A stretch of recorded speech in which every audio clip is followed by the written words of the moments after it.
must lead with vision, and companies must act with responsibility.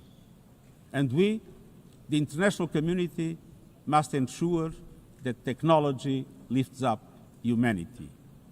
So let us choose cooperation over fragmentation, ethics over expediency, and transparency over opacity. Technology will not wait for us, but we can still choose what it serves. So let us choose wisely. Fifth and finally, to meet all these goals, we must choose to strengthen the United Nations for the 21st century. The forces shaking our world are also testing the foundations of the United Nations system. We are being hit by rising geopolitical tensions and divisions, chronic uncertainty, and mounting financial strain. But those who depend on the United Nations must not be made to bear the cost, especially now, when for every dollar invested to support our core work to build peace, the world spends $750 on weapons of war. This is not only unsustainable, it is indefensible. In this moment of crisis, the United Nations has never been more essential. The world needs our unique legitimacy, our convening power, our vision to unite nations, to bridge divides and confront the challenges before us. The Pact for the Future has shown your determination to build a United Nations that is stronger, more inclusive, and more effective. That is the logic and the urgency of our UN80 initiative. We are moving swiftly and decisively. I put forward concrete proposals, a revised budget for 2026 that strengthens accountability, improves delivery, and cuts costs. Practical reforms to implement mandates more effectively and efficiently with greater impact. And ideas to spark a paradigm shift in the structure of the UN and how its parts work together. Most of these decisions rest with you, the Member States, and we will move forward in full respect of the established procedures. Together, let us choose to invest in a United Nations that adapts, innovates, and is empowered to deliver for people everywhere. Excellencies, my overriding message comes down to this. Now is the time to choose. It's not enough to know what the right choices are. I urge you to make them. I grew up in a world where choices were few. I was raised in the darkness of dictatorship, where fear silenced voices and hope was nearly crushed. Yet, even the bleakest hours, especially then, I discovered a truth that has never left me. Power does not reside in the hands of those who dominate or divide. Real power resides from people, from our shared resolve to uphold dignity, to defend equality, to believe fiercely in our common humanity and the potential of every human being. I learned early to persevere, to speak out, to refuse to surrender, no matter the challenge, no matter the obstacle, no matter the hour. We must and we will overcome. Because in a world of many choices, there is one choice we must never make, the choice to give up. We must never give up. That is my promise to you, for peace, for dignity, for justice, for humanity, for the world we know is possible when we work as one. I will never, ever give up. Thank you.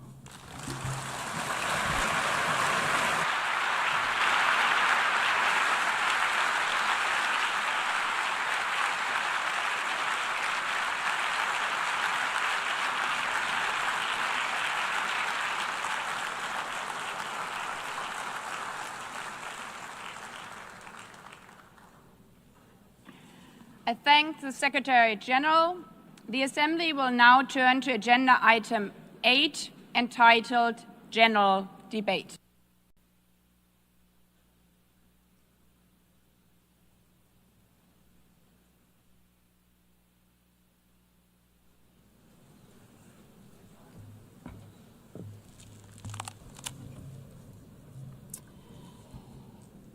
80 years, longer than the average human life. This anniversary of the United Nations should have been a moment of celebration. But this is not an ordinary year. Just look at the state of our world, as the Secretary General described. Thousands of orphans in Gaza are wandering around the rubble, eating sand, drinking contaminated water. 90-year-old women in Ukraine are hiding from drones, trapped in their homes instead of living their final years in peace. Children in Haiti, too afraid to walk to school, afraid they might be gunned down by gangs like their friends. And for every conflict and tragedy that seizes the headlines, there are so many more that are forgotten, lost to the news cycle. Like women in Democratic Republic of the Congo, shielding their daughters from armed groups, fearful they might be raped. And Rohingya children spending their whole childhood in tattered tents, unable to remember what their home looks like. Faced with these realities, now is not the time to celebrate, but to ask ourselves, where is the United Nations? Distinguished heads of state and government, Mr. Secretary General, Excellencies, ladies and gentlemen, people out there in the world watching us. Clearly, we have to do better. But what we should not let cynics allow to weaponize these failures, to argue that our institution is a waste of money, outdated, irrelevant. When the principles of the Charter are ignored, is it the UN that has failed? When tanks rolled into Ukraine, was it because Article 2 of the Charter is not clear enough about sovereignty and territorial integrity? When civilians, children, are killed in Gaza, is it humanitarian law at fault for failing to protect them? It's not the Charter which fails. It's not the UN as an institution which fails. The Charter, our Charter, is only as strong as member states' willingness to uphold it, and their willingness to hold to account those who violate it. Excellencies, yes, our world is in pain. Yes, we have failures. But imagine how much worse would it be without the United Nations? Would a single person be better off without it? Without UNICEF, 26 million children would not have received an education. Without the World Food Programme, nearly 125 million people would have lacked life-saving food assistance. Without the World Health Organization, over 1 billion vaccines would not have been supplied. Sometimes we could have done more, but we cannot let this dishearten us. If we stop doing the right thing, evil would prevail.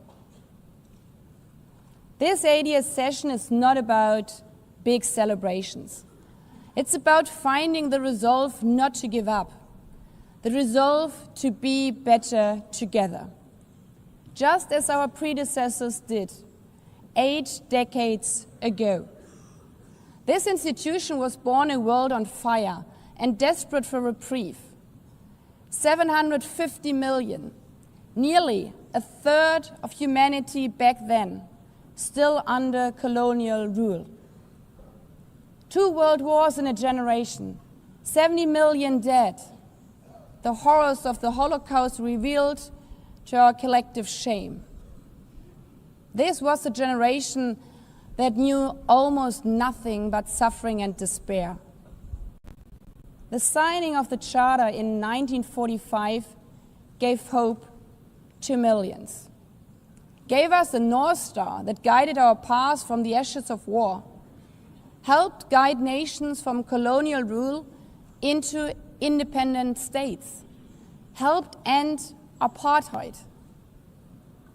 Across the decades, the United Nations has been a compass pointing toward peace, humanity, and justice. We have not always succeeded, but the story of this institution is not a story of easy victories.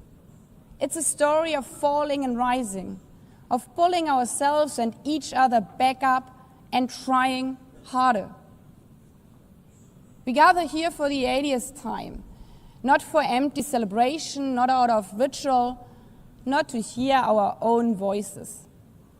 We gather to prove that this institution matters, and that through this institution, every nation represented here, no matter how big or small, can summon again the strength and unity first shown in San Francisco 80 years ago.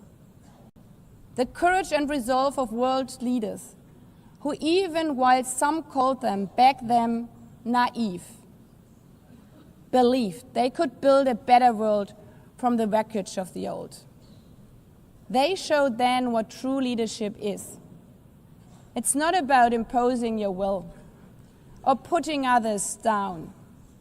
True leadership is about lifting others up, not out of altruism, but for our mutual benefit, and even out of our self-interest. Because as our founders and every architect of peace since then has understood, helping others is what makes ultimately our own countries stronger. Could any state have faced the global pandemic alone? The virus did not have any passport. We were only able to solve it at the end with the support of the World Health Organization. The climate crisis does not stop at borders. CO2 emissions anywhere affect people everywhere. Even the wealthiest cities in the world cannot shield themselves from wildfires. And imagine coming here by plane, how safe would you feel to step into the next airplane if there were no International Civil Aviation Organization anymore, which is responsible for setting safety regulations for 5 billion passengers each year? How comfortable would you be with your children using the internet while AI is uncontrolled and unchecked? As the lines between what is real and fake start to blur. In this globalized, digitalized world, we work together or we suffer alone. Excellencies, the theme of this milestone session and the high-level week is therefore better together. 80 years and more for peace, development, and human rights. Will living up to that be easy? No. But this hall was not built for easy times. It was built to come together to confront the hardest topics. This session is a session where the high-level week is about resolving differences. We showed some of it yesterday already. But even the house of dialogue and diplomacy needs a renovation. That is why the UNGA initiative and the wider reform process are not luxuries, but necessities. We are literally now at a crossroads, a make it or break it moment, politically, financially. Therefore, we have to deliver a United Nations that is agile, cost-effective, and fit for purpose. Member States have to give the Secretary General and this process their full support, because reform cannot stop in New York. It must carry through to every capital. That includes delivering the Pact for the Future and accelerating progress on the Sustainable Development Goals. Again, this is not about charity. It's about addressing the core purposes of this institution, about strengthening our foundations across all three pillars: peace and security, human rights, and sustainable development. They are inseparable. Leaving hundreds of millions trapped in extreme poverty, vulnerable to crisis, and denied their human rights is not only a moral failure, it's a recipe for global unrest, terrorism, and a tragic waste of humanity's greatest resource, its people.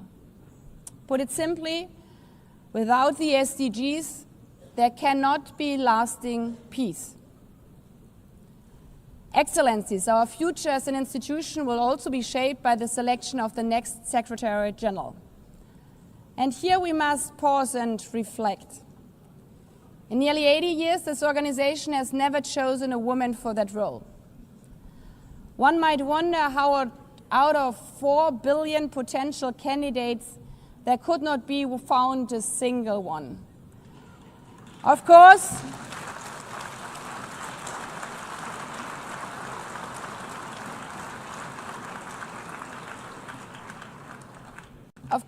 the choice rests with member states. But those of you having been there yesterday celebrating Beijing, one strong female leader after the other from all our continents. Like 80 years ago, we are standing at a crossroads.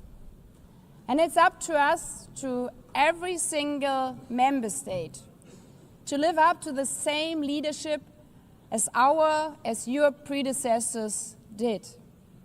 To act when action is needed, to uphold the principles of our Charter, to be better together, to show the people around the world that this United Nation is there, today, tomorrow, and for the next 8 decades.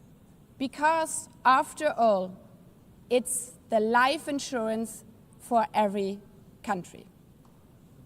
Thank you.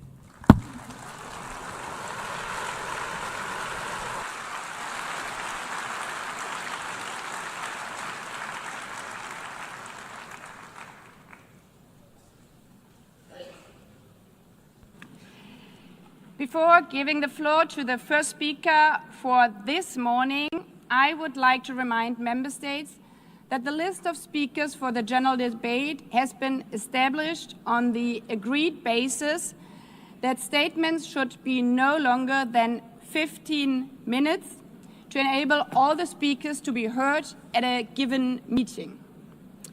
Within this time frame, I would like to appeal to speakers to deliver their statements at a reasonable pace so that interpretation into the other official languages may be provided properly. I would also like to draw your attention to the decision taken by the Assembly at previous sessions, namely that the practice of expressing congratulations inside the Assembly Hall after speech has been delivered is strongly discouraged. After delivering their statements from the rostrum, speakers are invited to exit the hall through room JA200, located behind the podium, before returning to their seats. May I take it that the Assembly agrees to proceed in this manner? It's so decided. Finally, I should like to draw the attention of member states that during the general debate, official photographers are in the room and will take official photographs of all speakers by the Department of Global Communications. Members interested in obtaining these photographs are requested to contact the Photo Library of the United Nations. By this, the Assembly will hear an address by His Excellency Luiz Inácio Lula da Silva, President of the Federative Republic of Brazil. I request the protocol to escort His Excellency and invite him to address the Assembly.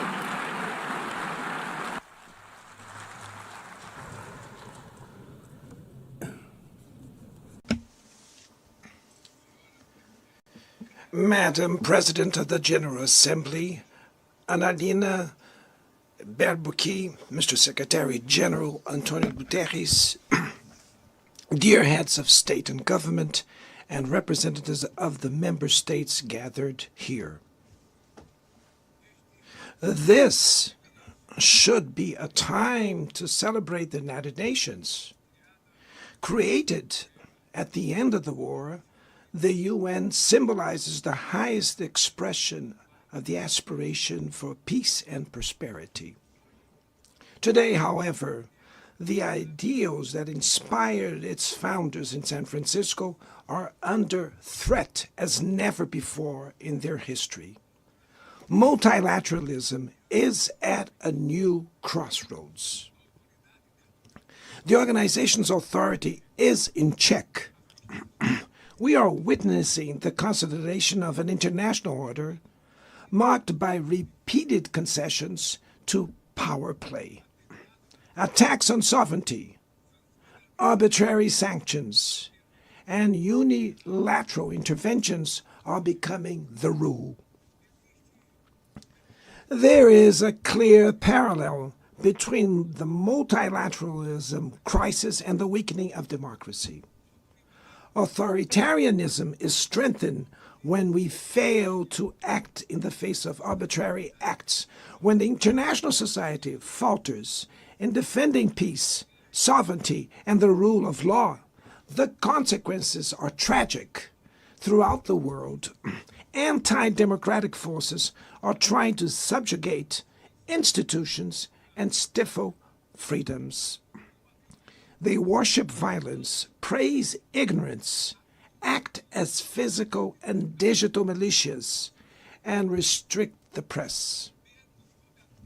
Even under an unprecedented attack, Brazil chose to resist and defend its democracy, regained 40 years ago by its people after 2 decades of dictatorial governments.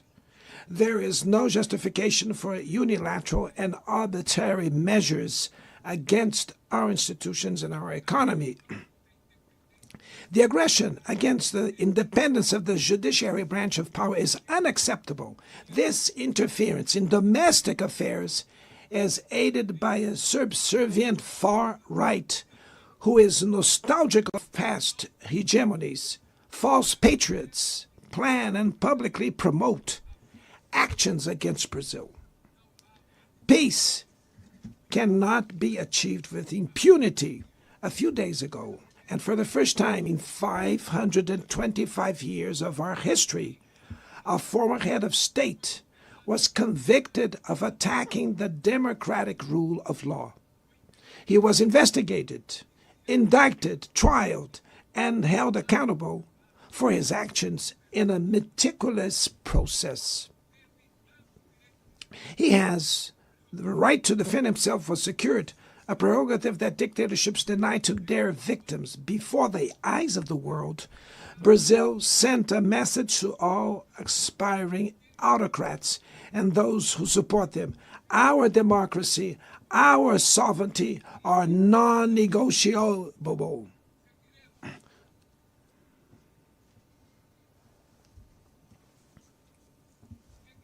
We will continue as an independent nation and as a people free from any type of guardianship. Sound democracies go beyond the electoral ritual. Its strength presupposes the reduction of inequalities, the guarantee of the most basic rights: food, safety, work, housing, education, and health.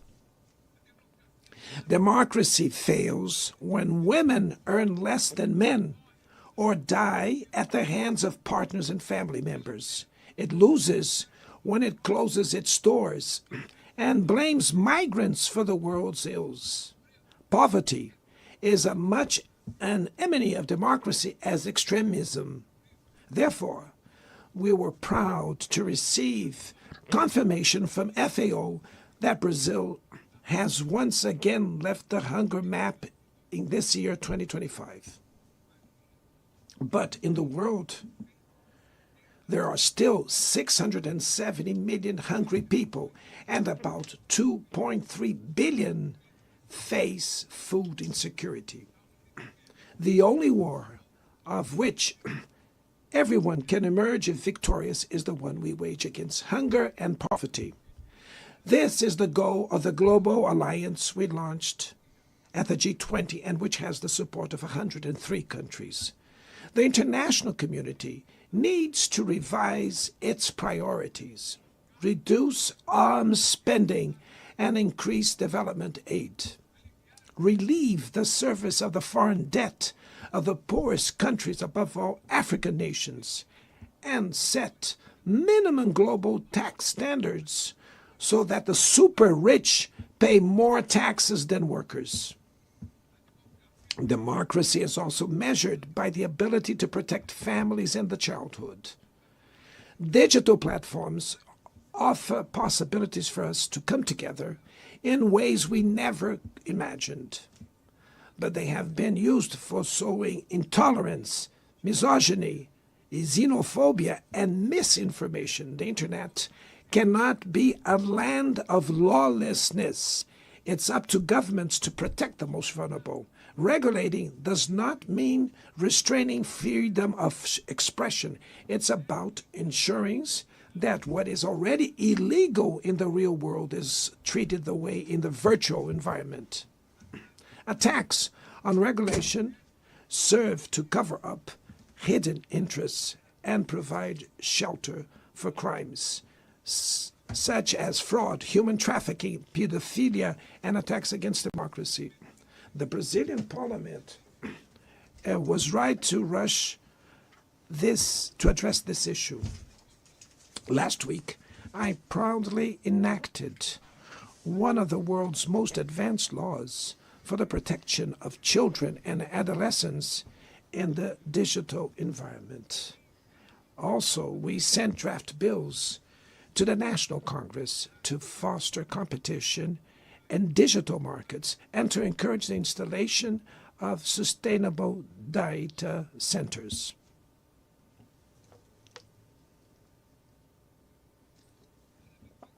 To mitigate the risks of artificial intelligence, we are committed to building multilateral governance in line with the Global Digital Compact that was approved in this plenary last year. Ladies and gentlemen, Your Excellencies, in Latin America and the Caribbean, we are experiencing a time of growing polarization and instability. Maintaining the region as a zone of peace is and was our priority. We are a continent free of weapons of mass destruction, without ethnic or religious conflicts. The comparison between crime and terrorism is worrying. The most effective way to combat drug trafficking is to cooperate to suppress money laundering and limit arms trade.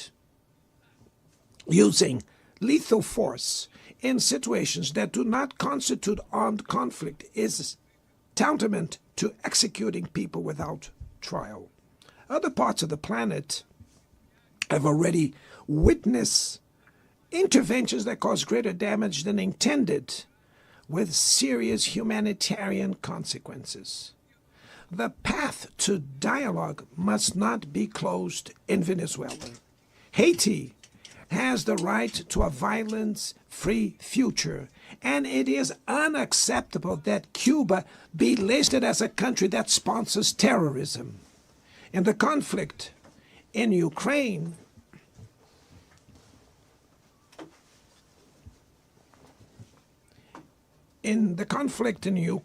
we all already know that there will be no military solution. The recent meeting in Alaska raised hopes for a negotiated way out. It's necessary to pave the way for a realistic solution. This implies taking into account the legitimate security concerns of all parties. The African Initiative and the Friends for Peace group created by China and Brazil can help promote dialogue and a diplomatic solution. No situation is more emblematic of the disproportionate and illegal use of force than the one occurring in Palestine. The terrorist attacks perpetrated by Hamas are indefensible from any angle, but nothing, absolutely nothing, justifies the ongoing genocide in Gaza.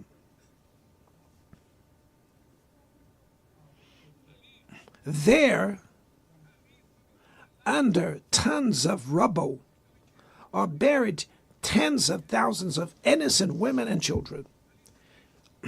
There, we can see that international humanitarian law and the myth of ethical exceptionalism of the West are also being buried there. This massacre would not have happened without the complicity of those who could have prevented it. In Gaza, hunger is used as a weapon of war, and the forced displacement of populations goes on unpunished. I express my admirations to the Jews who, inside and outside Israel, oppose this collective punishment. The Palestinian people are at risk of disappearing. They will only survive with an independent state integrated to the international community. This is the solution defended by more than 150 UN members, reaffirmed yesterday here in this very plenary, but bared by a single veto. It is regrettable that President Mahmoud Abbas was prevented by the host country of occupying the Palestinian bench at this historical moment.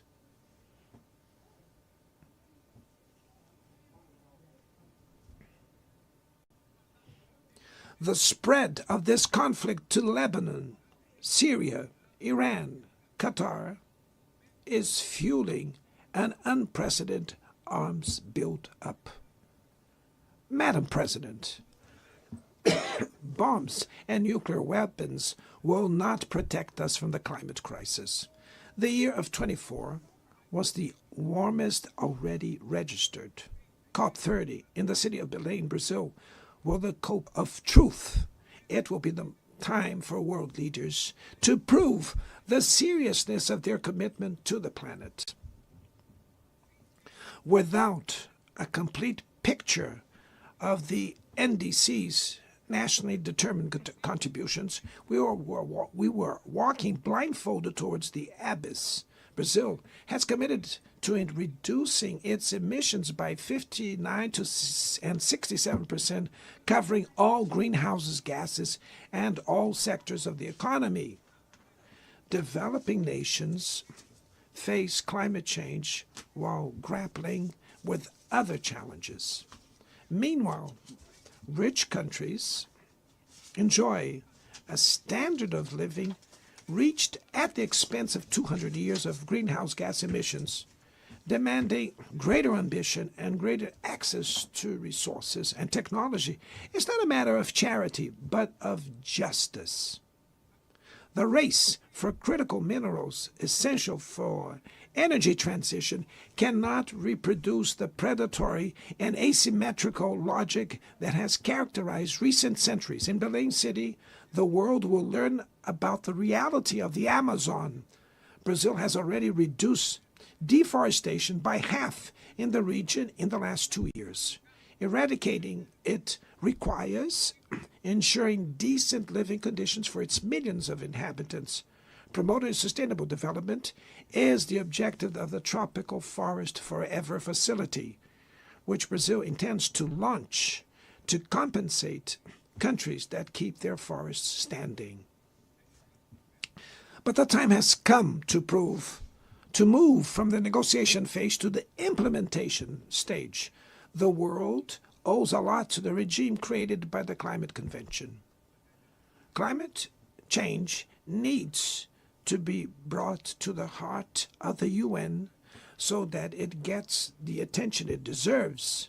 A council linked to the General Assembly with the power and legitimacy to monitor commitments provide coherence to climate action.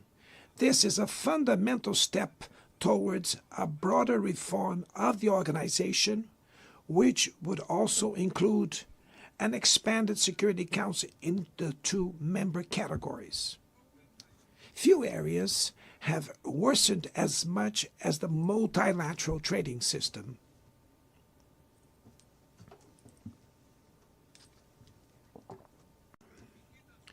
Unilateral measures have rendered fundamental principles, such as the most favored nations clauses, meaningless. They have disrupted value chains and threw the global economy into a pernicious spiral of high prices and stagnation. It is urgent to refound the WTO based on modern and flexible foundations. Your Excellencies, ladies and gentlemen, this year, the world lost 2 exceptional public figures. Former Uruguayan President Pepe Mujica and our dear Pope Francis, both embodied the best humanist values like no other.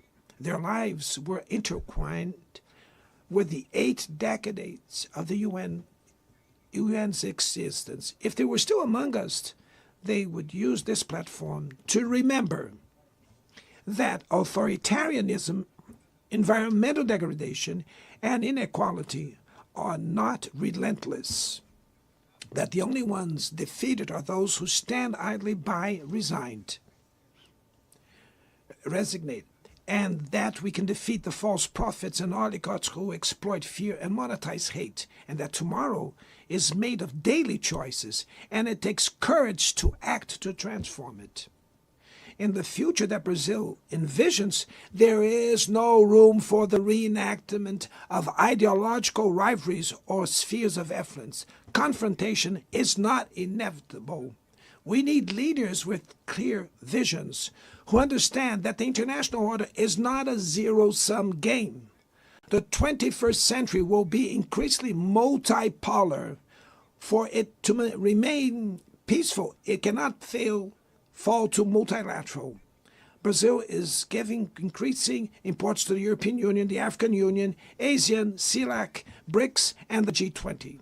The voice of the Global South must be heard. The UN has today almost 4 times more members than the 51 who were at its foundation. Our historic mission is to make it once again a barrier of hope and a promoter of equality, peace, sustainable development, diversity, and tolerance. May God bless us all.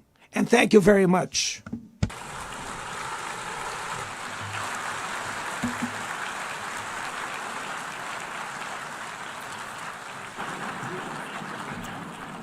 On behalf of the Assembly, I wish to thank the President of the Federative Republic of Brazil,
The Assembly will hear an address by His Excellency Donald Trump, President of the United States of America.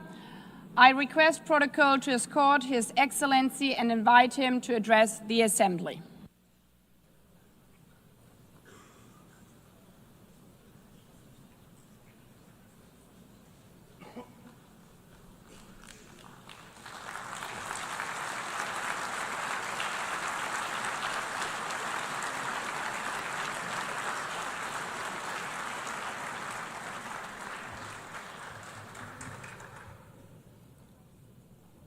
Thank you very much.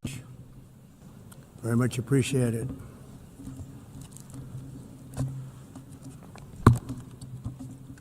And I don't mind making this speech without a teleprompter, because the teleprompter is not working. I feel very happy to be up here with you nevertheless, and that way you speak more from the heart. I can only say that whoever's operating this teleprompter is in big trouble.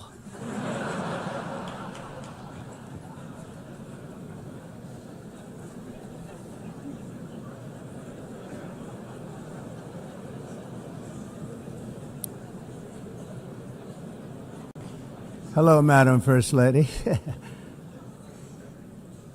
Thank you very much for being here.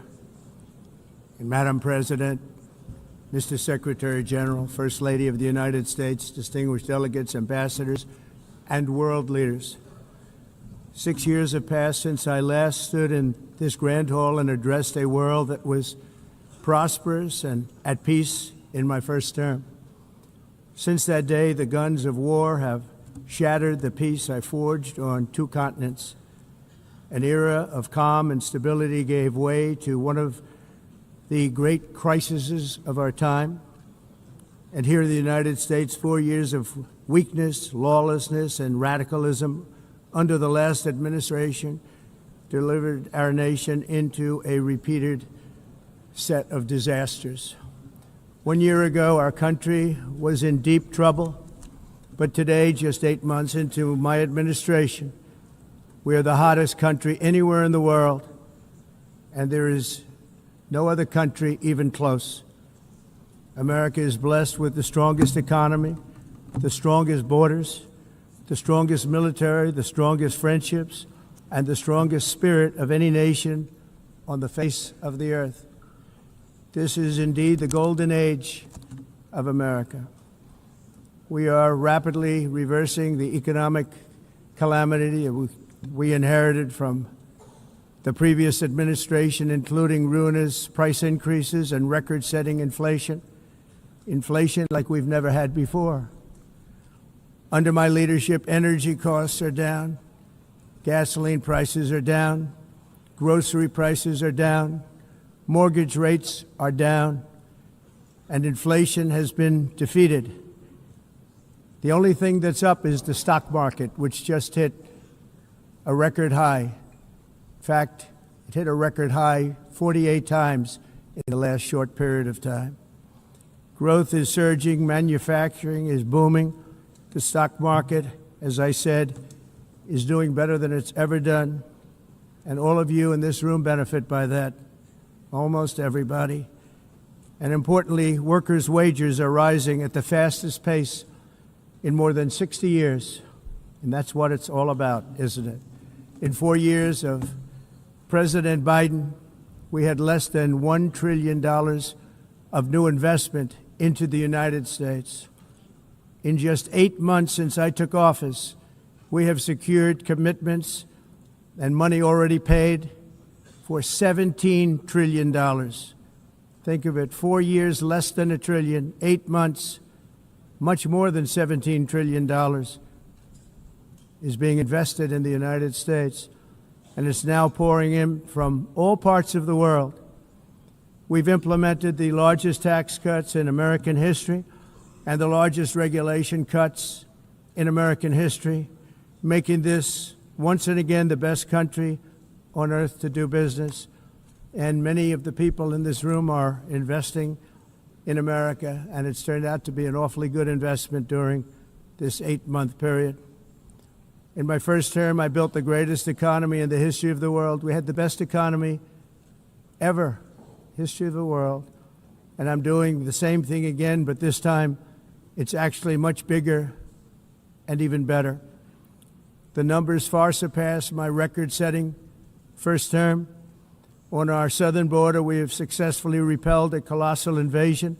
And for the last 4 months, and that's 4 months in a row, the number of illegal aliens admitted and entering our country has been 0.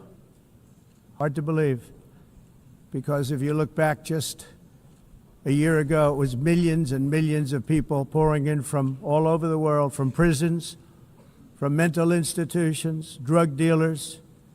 All over the world they came. They just poured into our country with the ridiculous open border policy of the Biden administration.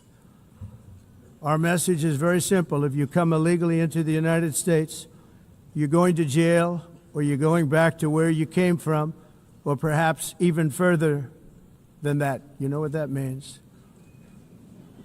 I want to thank the country of El Salvador for the successful and professional job they've done in receiving and jailing so many criminals that entered our country.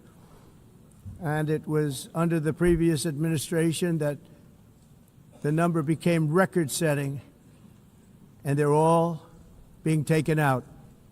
We have no choice. And other countries have no choice, because other countries are in the exact same situation with immigration. It's destroying your country, and you have to do something about it. On the world stage, America is respected again like it has never been respected before. You think about 2 years ago, 3 years ago, 4 years ago, or 1 year ago, we were a laughingstock all over the world. At the NATO summit in June, virtually all NATO members formally committed to increase defense spending at my request from 2% to 5% of GDP, making our alliance far stronger and more powerful than it was ever before. In May, I traveled to the Middle East to visit my friends and rebuild our partnerships in the Gulf and those valued relationships with Saudi Arabia, Qatar, and the UAE, and other countries are now, I believe, closer than ever before. My administration has negotiated one historic trade deal after another, including with the United Kingdom, the European Union, Japan, South Korea, Vietnam, Indonesia, the Philippines, Malaysia, and many, many others. Likewise, in a period of just 7 months, I have ended 7 unendable wars. They said they were unendable. You're never going to get them solved. Some were going for 31 years, 2 of them, 31, think of it, 31 years. One was 36 years. One was 28 years. I ended 7 wars. And in all cases, they were raging with countless thousands of people being killed. This includes Cambodia and Thailand, Kosovo and Serbia, the Congo and Rwanda, a vicious, violent war that was, Pakistan and India, Israel and Iran, Egypt and Ethiopia, and Armenia and Azerbaijan. It included all of them. No president or prime minister, and for that matter, no other country has ever done anything close to that. And I did it in just 7 months. It's never happened before. There's never been anything like that. I'm very honored to have done it. It's too bad that I had to do these things instead of the United Nations doing them. And sadly, in all cases, the United Nations did not even try to help in any of them. I ended 7 wars, dealt with the leaders of each and every one of these countries, and never even received a phone call from the United Nations offering to help in finalizing the deal. All I got from the United Nations was an escalator that on the way up stopped right in the middle. If the First Lady wasn't in great shape, she would have fallen, but she's in great shape. We're both in good shape. We both stood. And then a teleprompter that didn't work. These are the two things I got from the United Nations, a bad escalator and a bad teleprompter. Thank you very much. And by the way, it's working now. It just went on. Thank you. I think I should just do it the other way. It's easier. Thank you very much. I didn't think of it at the time because I was too busy working to save millions of lives. That is the saving and stopping of these wars. But later I realized that the United Nations wasn't there for us. They weren't there. I thought of it really after the fact, not during these negotiations, which were not easy. That being the case, what is the purpose of the United Nations? The UN has such tremendous potential. I've always said it. It has such tremendous, tremendous potential, but it's not even coming close to living up to that potential. For the most part, at least for now, all they seem to do is write a really strongly worded letter and then never follow that letter up. It's empty words, and empty words don't solve war. The only thing that solves war and wars is action. Now, after ending all of these wars and also earlier negotiating the Abraham Accords, which is a very big thing for which our country received no credit, never receives credit. Everyone says that I should get the Nobel Peace Prize for each one of these achievements. But for me, the real prize will be the sons and daughters who live to grow up with the mothers and fathers, because millions of people are no longer being killed in endless and unglorious wars. What I care about is not winning prizes, it's saving lives. We saved millions and millions of lives with the 7 wars. And we have others that we're working on, and you know that. Many years ago, a very successful real estate developer in New York, known as Donald J. Trump, I bid on the renovation and rebuilding of this very United Nations complex. I remember it so well. I said at the time that I would do it for $500 million, rebuilding everything.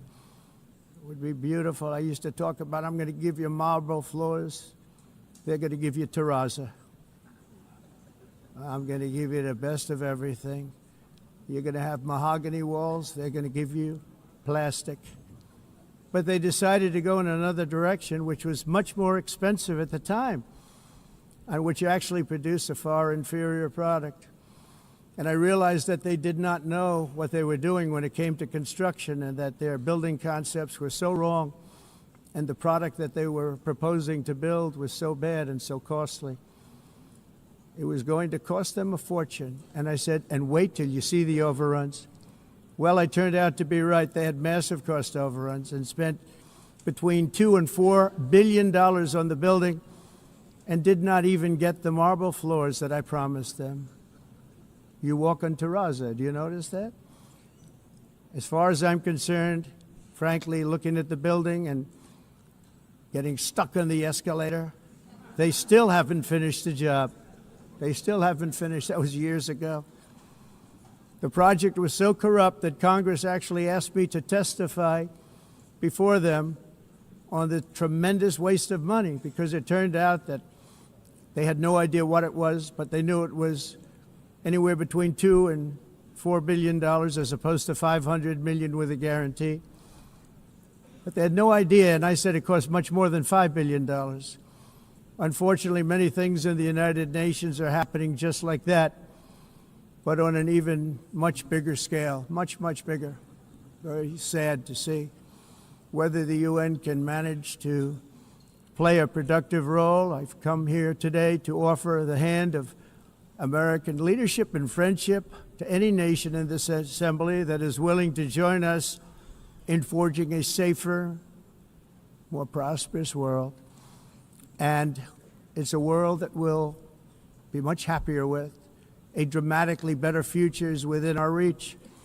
But to get there, we must reject the failed approaches of the past and work together to confront some of the greatest threats in history. There is no more serious danger to our planet today than the most powerful and destructive weapons ever devised by man, of which the United States, as you know, has many. Just as I did in my first term, I've made containing these threats a top priority, starting with the nation of Iran. My position is very simple. The world's #1 sponsor of terror can never be allowed to possess the most dangerous weapon. That's why, shortly after taking office, I sent the so-called Supreme Leader a letter making a generous offer. I extended a pledge of full cooperation in exchange for a suspension of Iran's nuclear program. The regime's answer was to continue their constant threats to their neighbors and U.S. interests throughout the region and some great countries that are right nearby. Today, many of Iran's former military commanders, in fact, I can say almost all of them, are no longer with us. They're dead. And 3 months ago, in Operation Midnight Hammer, 7 American B-2 bombers dropped the 14 30,000-pound each bombs on Iran's key nuclear facilities, totally obliterating everything. No other country on earth could have done what we did. No other country has the equipment to do what we did. We have the greatest weapons on earth. We hate to use them. But we did something that for 22 years people wanted to do. With Iran's nuclear enrichment capacity demolished, I immediately brokered an end to the 12-day war, as it's called, between Israel and Iran, with both sides agreeing to fight no longer. As everyone knows, I have also been deeply engaged in seeking a ceasefire in Gaza. Have to get that done. Have to get it done. Unfortunately, Hamas has repeatedly rejected reasonable offers to make peace. We can't forget October 7th, can we? Now, as if to encourage continued conflict, some of this body is seeking to unilaterally recognize a Palestinian state. The rewards would be too great for Hamas terrorists for their atrocities. This would be a reward for these horrible atrocities, including October 7th, even while they refuse to release the hostages or accept a ceasefire. Instead of giving to Hamas and giving so much, because they've taken so much, they have taken so much. This could have been solved so long ago. But instead of giving in to Hamas's ransom demands, those who want peace should be united with one message: release the hostages now. Just release the hostages now. Thank you.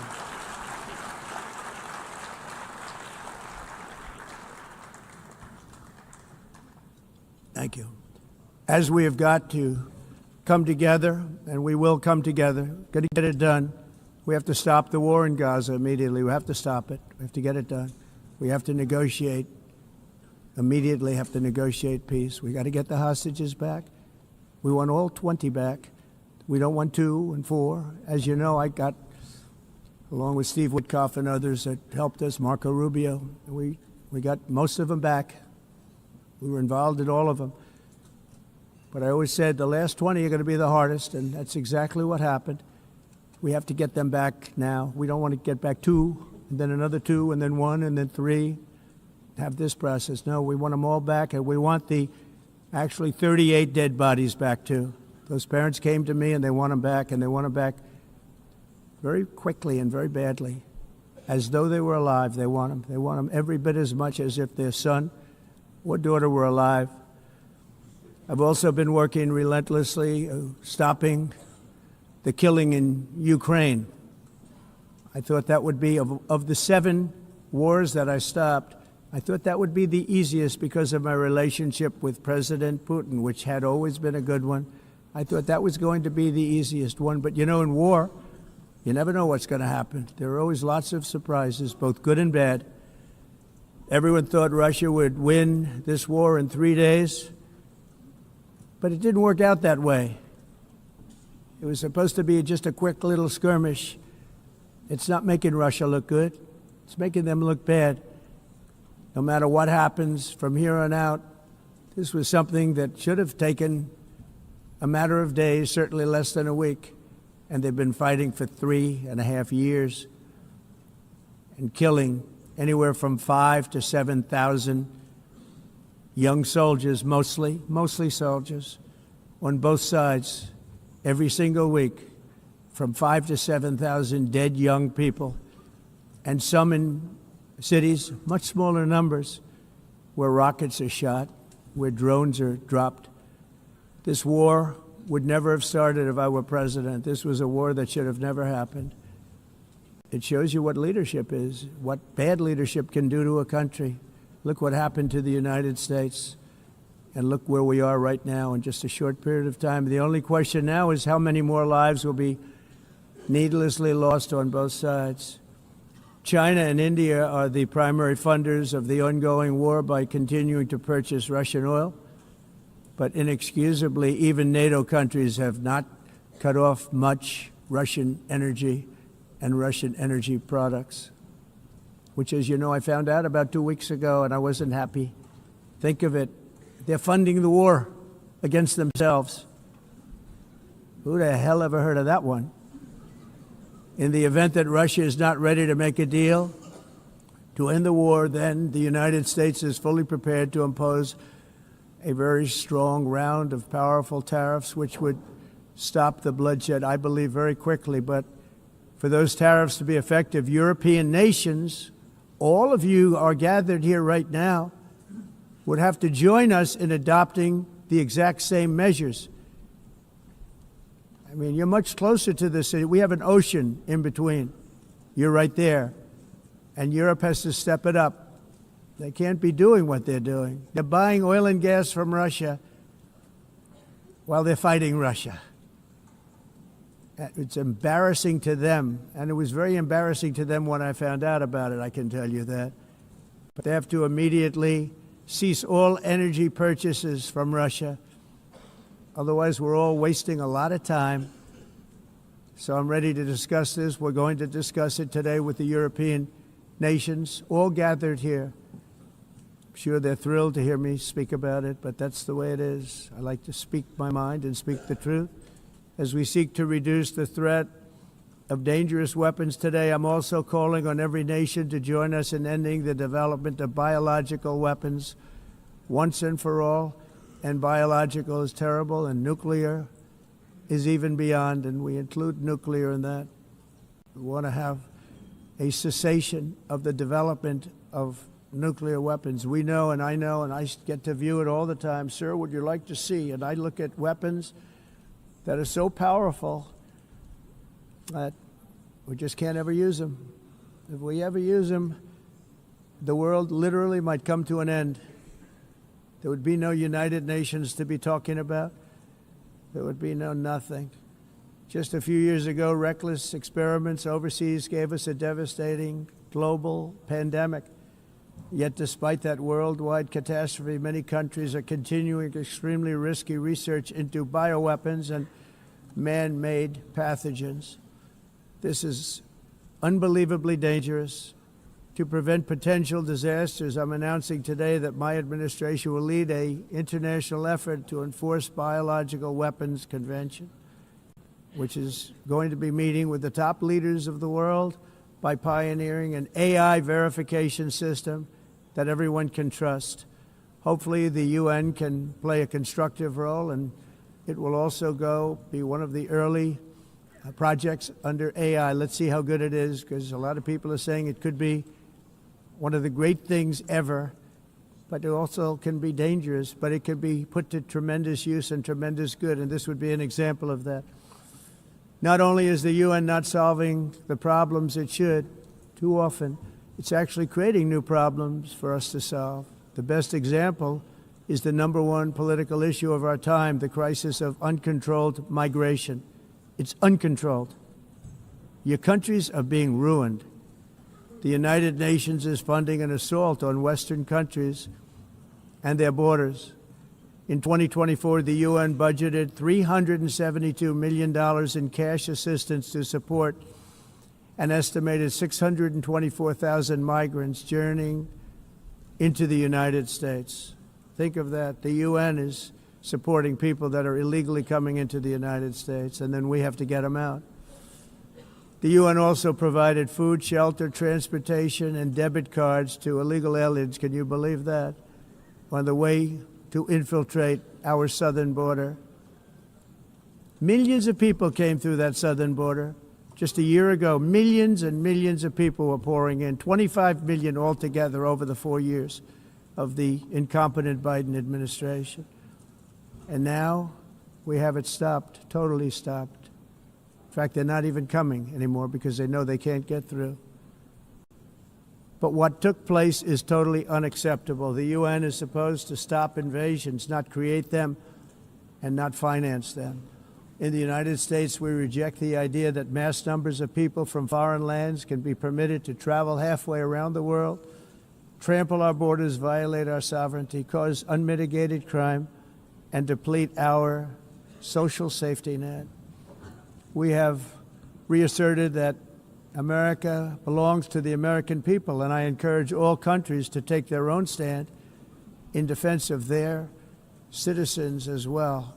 You have to do that because I see it. I'm not mentioning names. I see it, and I can call every single one of them out. You're destroying your countries. They're being destroyed. Europe is in serious trouble. They've been invaded by a force of illegal aliens like nobody's ever seen before. Illegal aliens are pouring into Europe. Nobody is ever, and nobody's doing anything to change it, to get them out. It's not sustainable. And because they choose to be politically correct, they're doing just absolutely nothing about it. And I have to say, I look at London where you have a terrible mayor, terrible, terrible mayor. And it's been so changed, so changed. Now they want to go to Sharia law. But you're in a different country. You can't do that. Both the immigration and their suicidal energy ideas will be the death of Western Europe. If the world's so beautiful is that each country is unique. But to stay this way, every sovereign nation must have the right to control their own borders. You have the right to control your borders, as we do now, and to limit the sheer numbers of migrants entering their countries and paid for by the people of that nation that were there and that built that particular nation at the time. They put their blood, sweat, tears, money into that country, and now they're being ruined. Proud nations must be allowed to protect their communities and prevent their societies from being overwhelmed by people they have never seen before, with different customs, religions, with different everything. Where migrants have violated laws, lodged false asylum claims, or claimed refugee status for illegitimate reasons, they should, in many cases, be immediately sent home. And while we will always have a big heart for places and people that are struggling and truly compassionate, answers will be given. We have to solve the problem, and we have to solve it in their countries, not create new problems in our countries. And we are very helpful to a lot of countries that are just not able to send their people anymore. They used to send them to us in caravans of 25,000, 30,000 people each. These massive caravans of people pouring into our country, totally unchecked and unvetted. But not anymore. According to the Council of Europe, in 2024, almost 50% of inmates in German prisons were foreign nationals or migrants. In Austria, the number was 53% of the people in prisons were from places that weren't from where they are now. In Greece, the number was 54%, and in Switzerland, beautiful Switzerland, 72% of the people in prisons are from outside of Switzerland. When your prisons are filled with so-called asylum seekers who repaid kindness, and that's what they did, they repaid kindness with crime. It's time to end the failed experiment of open borders. You have to end it now. See, I can tell you. I'm really good at this stuff. Your countries are going to hell. In America, we've taken bold action to swiftly shut down uncontrolled migration. Once we started detaining and deporting everyone who crossed the border and removing illegal aliens from the United States, they simply stopped coming. They're not coming anymore. We're getting a lot of credit, but they're not coming anymore. This was a humanitarian act for all involved, because on the trips up, thousands of people a week were dying. Women were being raped. Nobody's ever seen anything like it. Raped, horribly beaten, raped. On the trip up, the journey up, it was a long walk. It was a long, arduous journey, indeed. And it was also a historic victory against human trafficking throughout the region. What we did was a victory, and we saved so many lives of people that wouldn't make the journey. That journey was loaded up with death. Loaded up with death. Dead bodies all along the roads of jungles to get up. They go through jungles, they go through areas so hot you couldn't breathe. They were dying of suffocation, areas so hot that you couldn't breathe. Dead bodies all over. By them not coming, we're saving tremendous numbers of lives. My people have done a fantastic job in doing what they did, and the American public agrees with it. I mean, I was very proud to see this morning I have the highest poll numbers I've ever had. Part of it is because of what we've done on the border. I guess the other part is what we've done on the economy. Joe Biden's policies empowered murderous gangs, human smugglers, child traffickers, drug cartels, and prisoners from all over the world. The previous administration also lost nearly 300,000 children. Think of that. They lost more than 300,000 children, little children, who were trafficked into the United States on the Biden watch, many of whom have been raped, exploited, and abused, and sold. Sold. Nobody talks about that. The fake news doesn't write about it. With many others, young children who are missing or dead. And we found a lot of these children, and we're sending them back, and we've been sending them back to their parents. They said, nobody knows who they are. They said, where do you come from? And they'll give us a country, and we'll find out, and we'll figure it out, and we'll bring them back to their homes. And the mother and father rush to the door, and their tears in their eyes. They can't believe that they're seeing their son or daughter, their little son or daughter again. We've done almost 30,000 of them so far. Any system that results in the mass trafficking of children is inherently evil. Yet that is exactly what the globalist migration agenda has done, and it's what it's all about. In America, those days, as you know, are over. The Trump administration is working, and we are continuing to work to track down the villains that are causing this problem, and also, as I said, to get back the 30,000 we've already returned. Now I think we're going to have another. We're going to find a lot. You're not going to find all of them. 300, more than 300,000. They're lost or they're dead. They're lost or they're dead because of the animals that did this. To protect our citizens, I've also designated multiple savage drug cartels as far as and you see this, and you see it happening right before your eyes.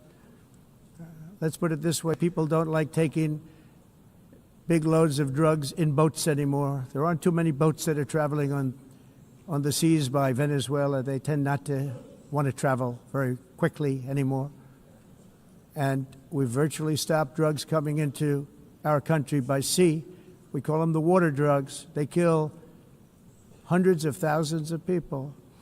I've also designated multiple savage drug cartels as far as foreign terrorist organizations, along with two bloodthirsty transnational gangs, probably the worst gangs anywhere in the world, MS-13 and Tren de Aragua.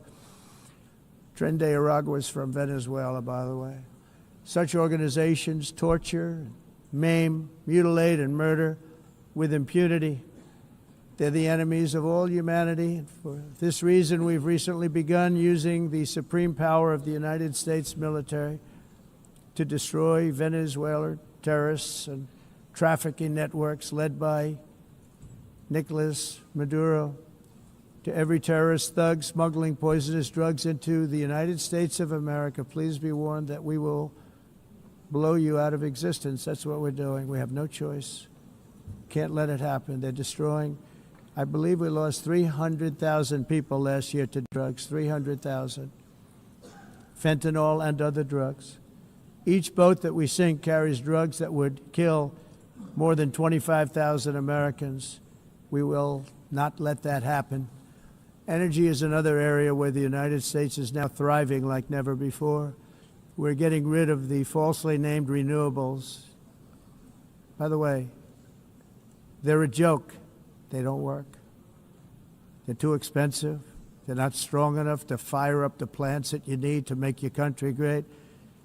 The wind doesn't blow. Those big windmills are so pathetic and so bad, so expensive to operate. And they have to be rebuilt all the time, and they start to rust and rot. Most expensive energy ever conceived, and it's actually energy. You're supposed to make money with energy, not lose money. You lose money, the governments have to subsidize. You can't put them out without massive subsidies. And most of them are built in China, and I give China a lot of credit. They build them, but they have very few wind farms. So why is it that they build them and they send them all over the world, but they barely use them? You know what they use? Coal. They use gas. They use almost anything, but they don't like wind. But they sure as hell like selling the windmills. Europe, on the other hand, is a long way to go, with many countries being on the brink of destruction because of the green energy agenda. And I give a lot of credit to Germany. Germany was being led down a very sick path, both on immigration, by the way, and on energy. They were going green, and they were going bankrupt. And the new leadership came in, and they went back to where they were with fossil fuel and with nuclear, which is good. It's now safe, and you can do it properly. But they went back to where they were, and they opened up a lot of different plants, energy-producing plants, and they're doing well. I give Germany a lot of credit for that. They've said this is a disaster, what's happening. They were going all green. All green is all bankrupt. That's what it represents. And it's not politically correct. I'll be very badly criticized for saying it, but I'm here to tell the truth. I don't care. It doesn't matter to me. I'm in New York City. I'm feeling a lot safer. Crime, we're getting crime down. And by the way, speaking of crime, Washington, D.C. Washington, D.C. was the crime capital of America. Now it's after 12 days, it's a totally safe city. Everyone's going out to dinner. They're going out to restaurants. Your wife can walk down the middle of the street with or without you. Nothing's going to happen. My people have done a fantastic job. And yes, I called in the National Guard, and the National Guard took care of business, and they weren't politically correct, but they took care of business. We got 1,700 career criminals out, brought them back to where they came from, the countries where they came from, or put them in jails. Washington, D.C. is now a totally safe city again, and I welcome you to come. In fact, we'll have dinner together at a local restaurant, and we'll be able to walk. We don't have to go by an armor-plated vehicle. We'll walk right over there from the White House. They've given up their powerful edge, a lot of the countries that we're talking about, in oil and gas, such as essentially closing the great North Sea oil. Oh, the North Sea, I know it so well. Aberdeen was the oil capital of Europe, and there's tremendous oil that hasn't been found in the North Sea. Tremendous oil. And I was with the Prime Minister I respect and like a lot, and I said, you're sitting with the greatest asset. They essentially closed it by making it so highly taxed that no developer, no oil company can go there. They have tremendous oil left, and more importantly, they have tremendous oil that hasn't even been found yet. And what a tremendous asset for the United Kingdom. And I hope the Prime Minister is listening, because I told it to him 3 days in a row. That's all he heard. North Sea oil, North Sea, because I want to see them do well. I want to stop seeing them ruining that beautiful Scottish and English countryside with windmills and massive solar panels that go 7 miles by 7 miles, taking away farmland. But we're not letting this happen in America. In 1982, the executive director of the United Nations Environmental Program predicted that by the year 2000, climate change would cause a global catastrophe. He said that it will be irreversible, as any nuclear holocaust would be. This is what they said at the United Nations. What happened? Here we are. Another UN official stated in 1989 that within a decade, entire nations could be wiped off the map by global warming. Not happening.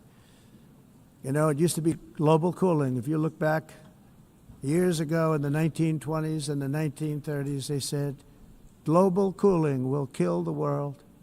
We have to do something. Then they said global warming will kill the world. But then it started getting cooler. So now they could just call it climate change because that way they can't miss. It's climate change. Because if it goes higher or lower, whatever the hell happens, there's climate change. It's the greatest con job ever perpetrated on the world, in my opinion. Climate change, no matter what happens, you're involved in that. No more global warming, no more global cooling. All of these predictions made by the United Nations and many others, often for bad reasons, were wrong. They were made by stupid people that have cost their countries fortunes and given those same countries no chance for success. If you don't get away from this green scam, your country is going to fail. And I'm really good at predicting things, you know. They actually said during the campaign they had a hat, the best-selling hat. Trump was right about everything. And I don't say that in a braggadocious way, but it's true. I've been right about everything. And I'm telling you that if you don't get away from the green energy scam, your country is going to fail. And if you don't stop people that you've never seen before, that you have nothing in common with, your country is going to fail. I'm the President of the United States, but I worry about Europe. I love Europe. I love the people of Europe. And I hate to see it being devastated by energy and immigration. This double-tailed monster destroys everything in its wake, and they cannot let that happen any longer. You're doing it because you want to be nice. You want to be politically correct, and you're destroying your heritage. They must take control strongly and immediately of the unmitigated immigration disaster and the fake energy catastrophe before it's too late. The carbon footprint is a hoax made up by people with evil intentions, and they're heading down a path of total destruction. You know, the carbon footprint, it was a big, big thing a few years ago. I remember hearing about the carbon footprint, and then President Obama would get into Air Force One, a massive Boeing 747, and not a new one, an old one with old engines that spew everything into the atmosphere. He'd talk about the carbon footprint, we must do so. Then he'd get in and he'd fly from Washington to Hawaii to play a round of golf. And then he'd get back onto that big, beautiful plane and he'd fly back and he'd talk about, again, global warming and the carbon footprint. It's a con job. At extreme cost and expense, Europe reduced its own carbon footprint by 37%. Think of that. Congratulations, Europe. Great job. You cost yourself a lot of jobs, a lot of factories closed, but you reduced the carbon footprint by 37%. However, for all of that sacrifice and much more, it's been totally wiped out and then some by a global increase of 54%. Much of it coming from China and other countries that are thriving around China, which now produces more CO2 than all the other developed nations in the world. So all of these countries are working so hard on the carbon footprint, which is nonsense, by the way. It's nonsense. You know, it's interesting.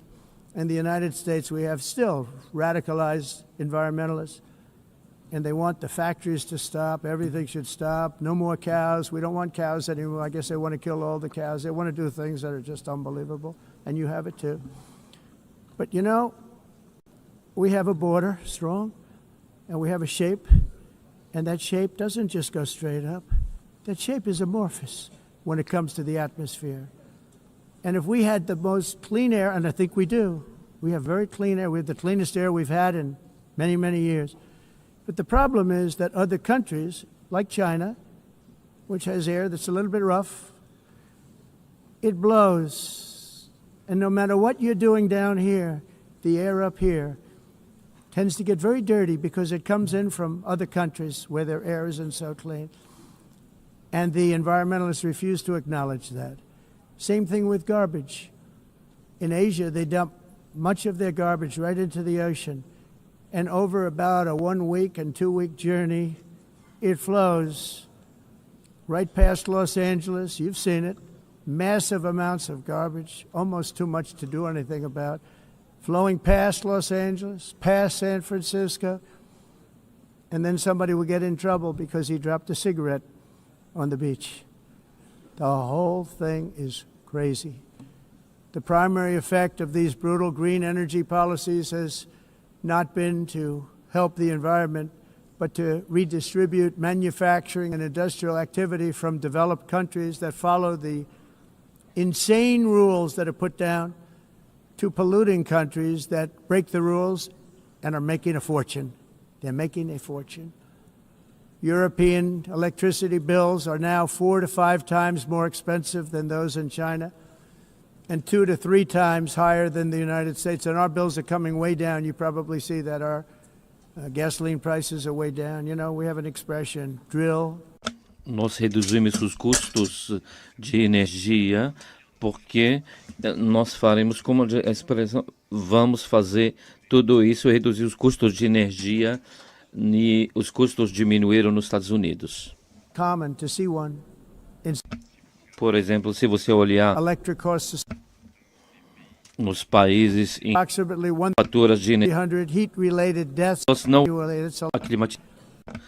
mas nós nos Estados Unidos conseguimos usar eles e evitar aumento da temperatura, porque é muito caro também usar nada e ninguém usa. Pretending to stop the global Tudo isso hoax. The a of asking industrialized nations, esse agenda mundialista não tem nenhum sentido. entire societies must be rejected País and it must be immediate. That's why in America I withdrew from the fake Paris Climate Accord, where, by the way, America was paying so much more than every country. Others weren't paying. China didn't have to pay until 2030. Russia was given an old standard that was easy to meet, a 1990 standard. But for the United States, we're supposed to pay like $1 trillion. And I said, this is another scam. The fact is, the United States has been taken advantage of by the world for many, many years, but not any longer, as you probably noticed. I unleashed massive energy production and signed historic executive orders to hunt for oil, but we don't have to do much hunting because we have the most oil of any nation anywhere, oil and gas in the world. And if you add coal, we have the most of any nation in the world. Clean, I call it clean, beautiful coal. You can do things today with coal that you couldn't have done 10 years ago, 15 years. So I have a little standing order in the White House. Never use the word coal, only use the words clean, beautiful coal. Sounds much better, doesn't it? But we stand ready to provide any country with abundant, affordable energy supplies if you need them, when most of you do. We're proudly exporting energy all over the world. We're now the largest exporter. In the United States, we want trade and robust commerce with all nations, everybody. We want to help nations. We're going to help nations. But it must also be fair and reciprocal. The challenge with trade is much the same with climate. The countries that followed the rules, all their factories have been plundered. It's really sad to watch. They've been broken. They've been broken by countries that broke the rules. That's why the United States is now applying tariffs to other countries, and much as these tariffs were for many years applied to us, uncontrollably applied to us. We've used tariffs as a defense mechanism under the Trump administration, including my first term, where hundreds of billions of dollars in tariffs were taken in. And by the way, we had the lowest inflation, and now we have very low inflation. The only thing different is that we have hundreds of billions of dollars flowing into our country. But this is how we will ensure that the system works for everyone and is sustainable into the future. We're also using tariffs to defend our sovereignty and security throughout the world, including against nations that have taken advantage of former U.S. administrations for decades, including the most corrupt, incompetent administration in history, the sleepy Joe Biden administration. Brazil now faces major tariffs in response to its unprecedented efforts to interfere in the rights and freedoms of our American citizens and others, with censorship, repression, weaponization, judicial corruption, and targeting of political critics in the United States. I have a little problem saying this because I must tell you, I was walking in and the leader of Brazil was walking out. We saw him and I saw him, he saw me, and we embraced. And then I'm saying, can you believe I'm going to be saying this in just 2 minutes? But we actually agreed that we would meet next week. We didn't have much time to talk, like about 20 seconds. They were in retrospect, I'm glad I waited because this thing didn't work out too well. But we did talk, we had a good talk, and we agreed to meet next week, if that's of interest. But he seemed like a very nice man, actually. He liked me, I liked him. But if you, and I only do business with people I like. When I don't like them, I don't like them. But we had, at least for about 39 seconds, we had excellent chemistry. It's a good sign.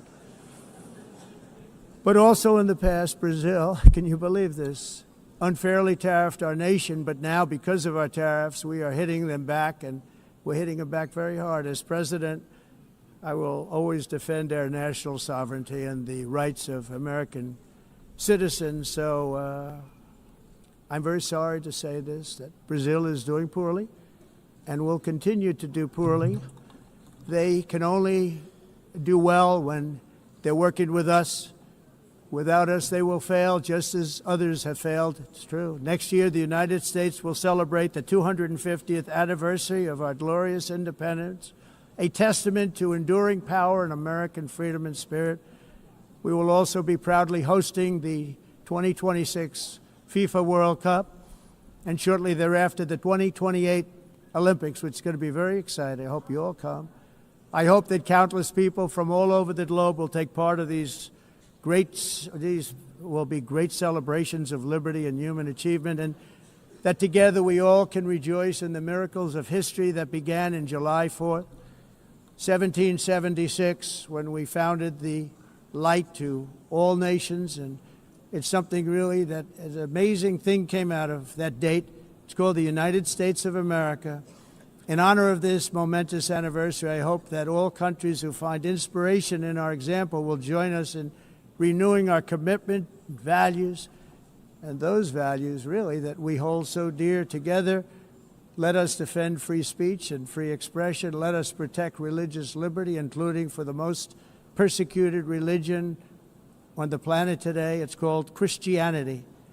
And let us safeguard our sovereignty and cherish qualities that have made each of our nations so special, incredible, and extraordinary.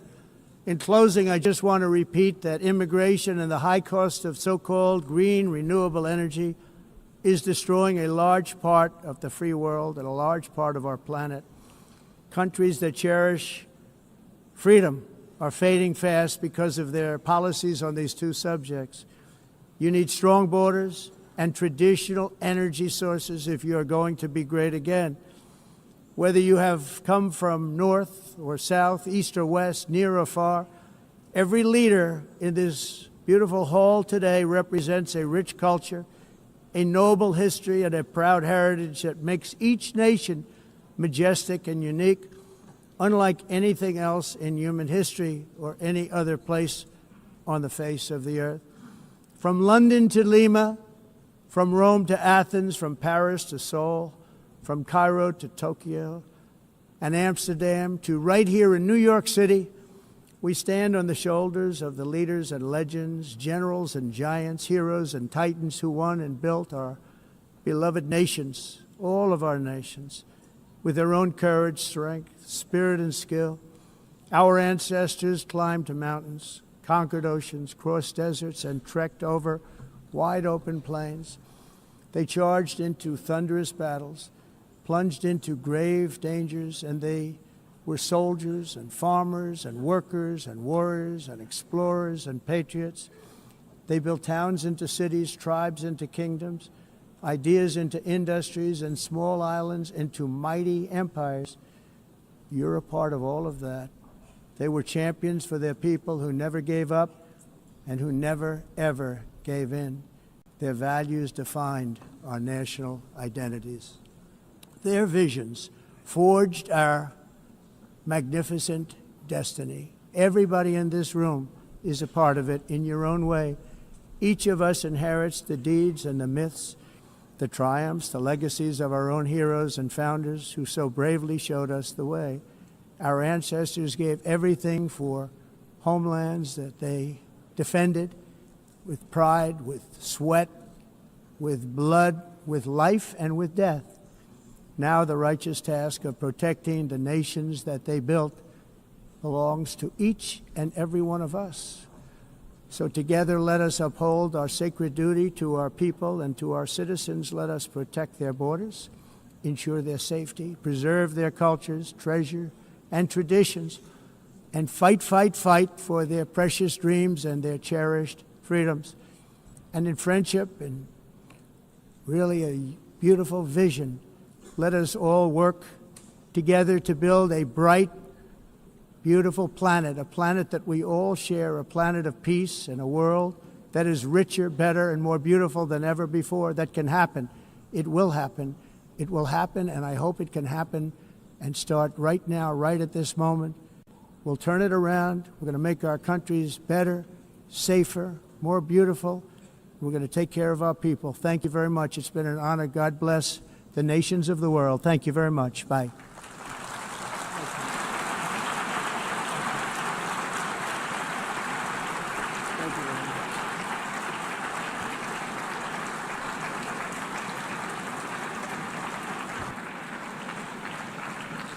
On behalf of the Assembly, I wish to thank the President of the United States,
please be seated?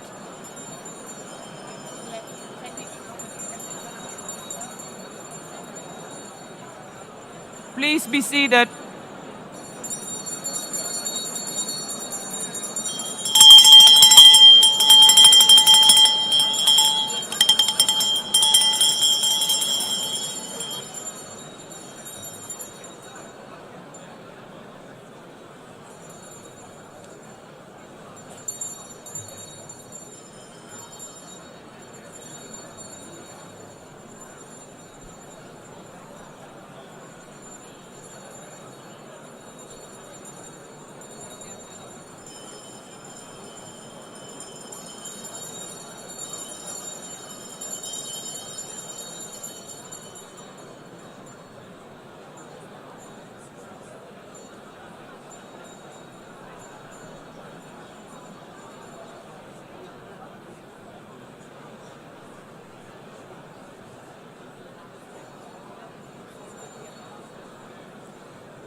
Excellencies, could you please take your seats in due respect to the next speakers? The second row, could you please take your seat right now?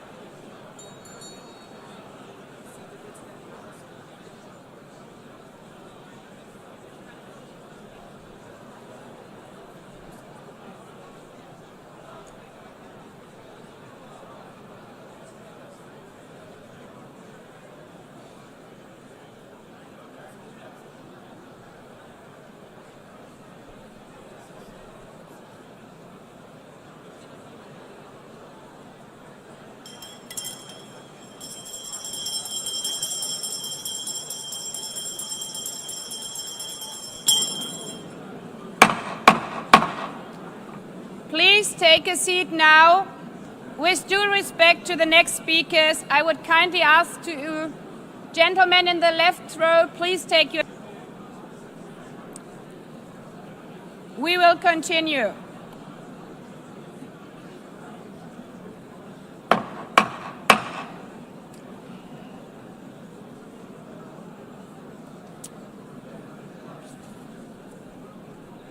Excellencies, as we are receiving queries, I would like to assure you that don't worry, the UN teleprompters are working perfectly. And by this technical note, I would like to call on the next speaker. The Assembly will hear an address by His Excellency Prabowo Subianto, President of the Republic of Indonesia. I request protocol to escort His Excellency and invite him to address the Assembly.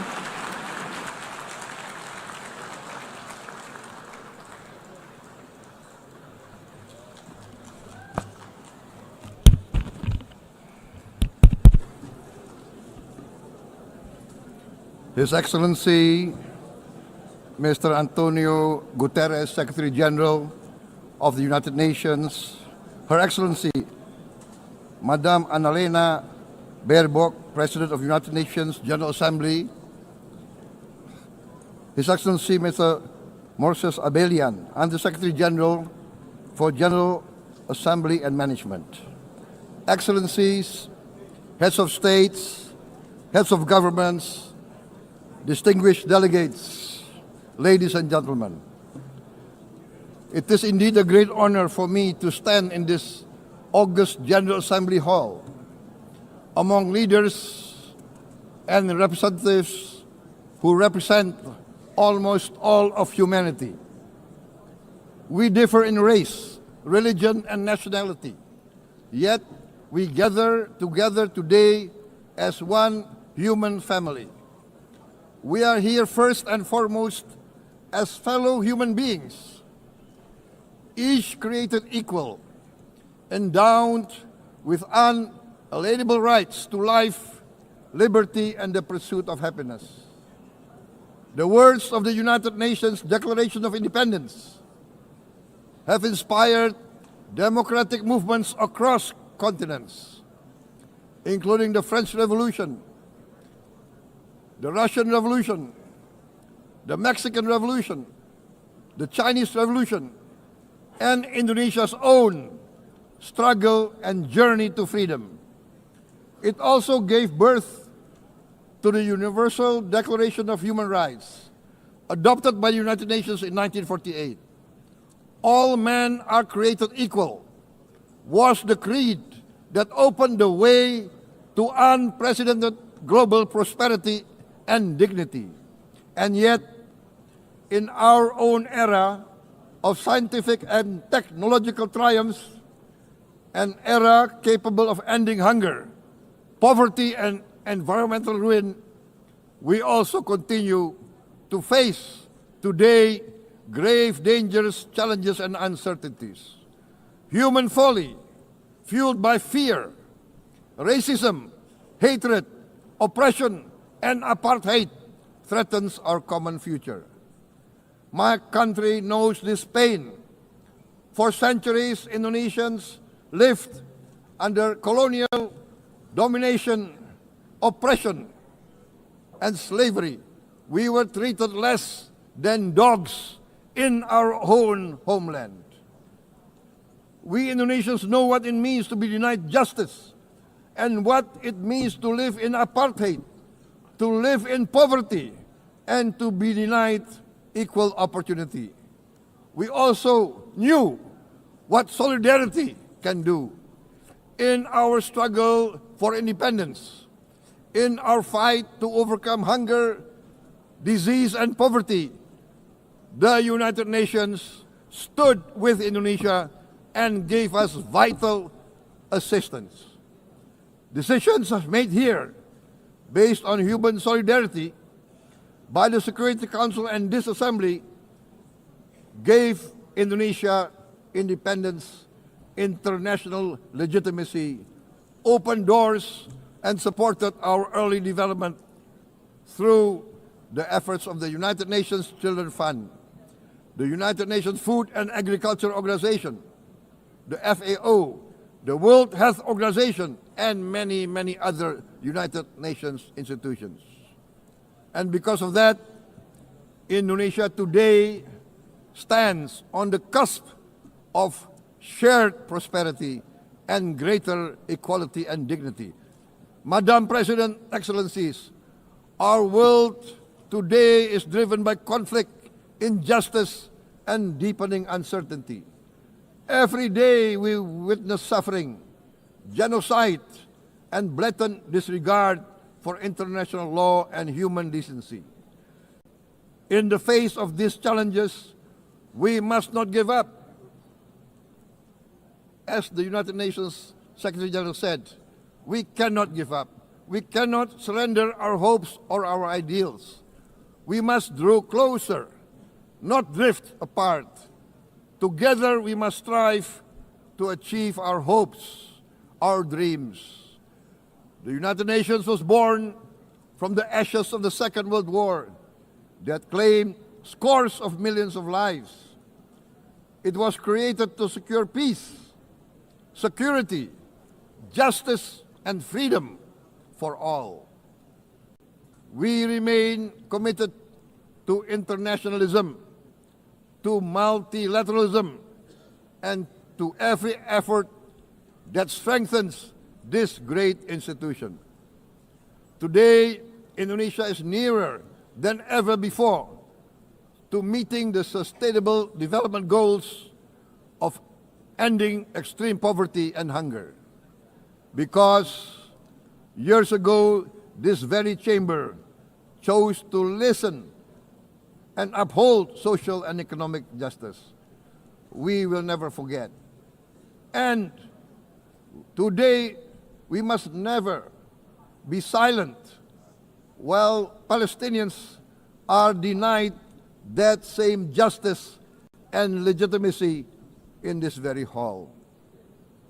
Excellencies, Thucydides warned, the strong do what they can, the weak suffer what they must. We must reject this doctrine. The United Nations exist to reject this doctrine. We must stand for all, the strong and the weak. Might cannot be right. Right must be right. Indonesia today is one of the largest contributors to United Peacekeeping Forces. We believe in the United Nations. We will continue to serve where peace needs guardians, not with just words, but with boots on the ground. If and when the United Nations Security Council and this great assembly decide Indonesia is prepared to deploy 20,000 or even more of our sons and daughters to help secure peace in Gaza or elsewhere, in Ukraine, in Sudan, in Libya, everywhere when the peace needs to be enforced, peace needs to be guarded, we are ready. We will take our share of the burden, not only with our sons and daughters, we are also willing to contribute financially to support the great mission to achieve peace by the United Nations. Madam President, Excellencies, I propose to this Assembly a message of hope and optimism, grounded in action and execution. Today, we heard the speech of Madam President, the President of the United Nations General Assembly. Yes, it is true what she said. Without the International Civil Aviation Organization, will we be here today? Will we sit in this great hall? Without the United Nations, we cannot be safe. No country can feel secure. We need the United Nations, and Indonesia will continue to support the United Nations, even though we still struggle, but we know the world needs a strong United Nations. The world's population is growing. Our planet is under strain. Food, energy, and water insecurity haunt many nations.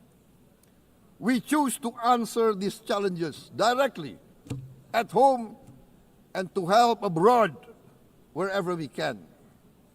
This year, Indonesia recorded the highest rice production and grain reserves in our history. We are now self-sufficient in rice, and we are starting now to export rice to other nations in need, including providing rice for Palestine. We are building resilient food supply chains, strengthening farmer productivity, investing in climate-smart agriculture to ensure food security for our children and for the children of the world. We are confident in a few years' time, Indonesia will be the granary of the world. As the world's largest island state, we testify before you that we are already experiencing the direct consequences of climate change, particularly the threat of rising sea levels. The sea level on the north coast of our capital city is increasing by 5 centimeters every year. Can you imagine in 10 years? Can you imagine in 20 years? For this, we are forced to build a giant seawall, 480 kilometers in length. It will take us maybe 20 years, but we have no choice. We have to start now. Therefore, we choose to confront climate change not by slogans, but by immediate steps. We are committed to meeting our 2015 Paris Agreement obligations.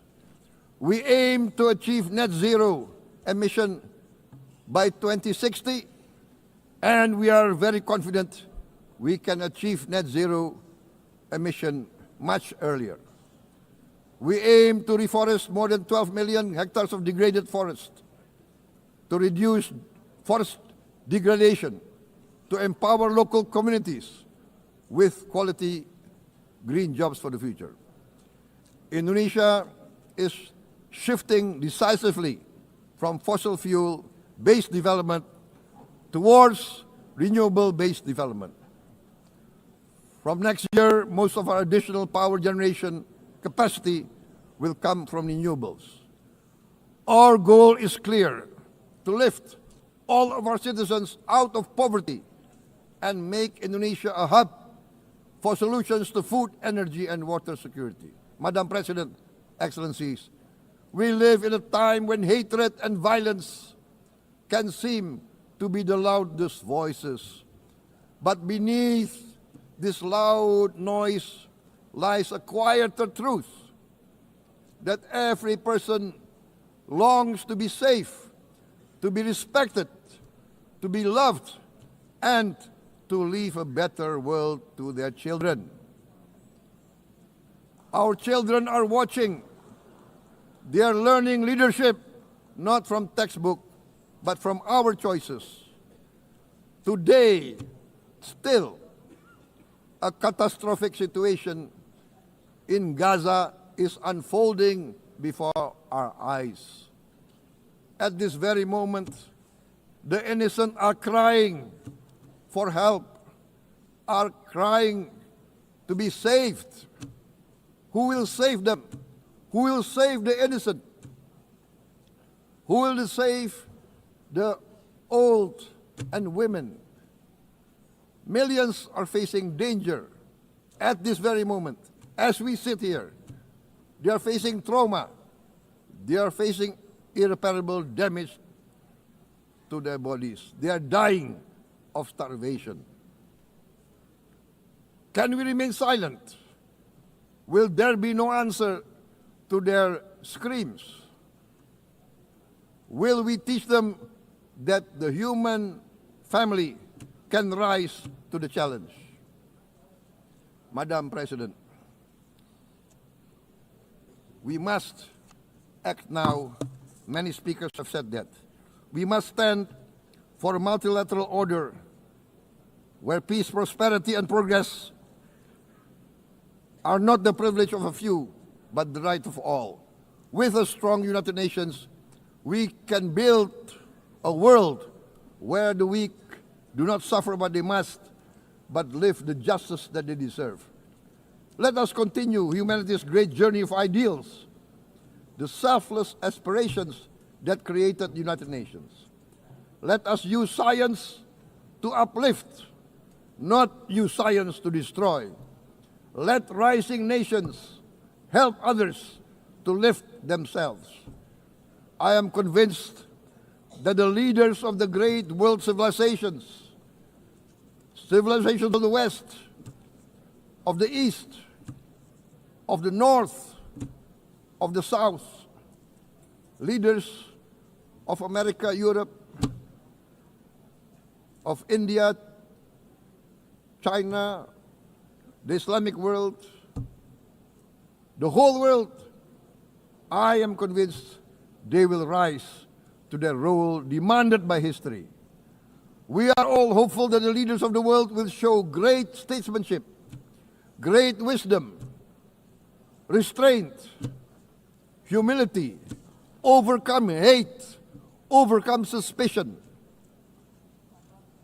Madam President, distinguished delegates, we are greatly heartened by the events of the last few days, where significant leading countries of the world have chosen to side with history, to choose the right side of history, the path of the moral high ground, the path of rectitude, the path of justice, the path of humanity, to shun hatred, to overcome suspicion, and to avoid the use of violence.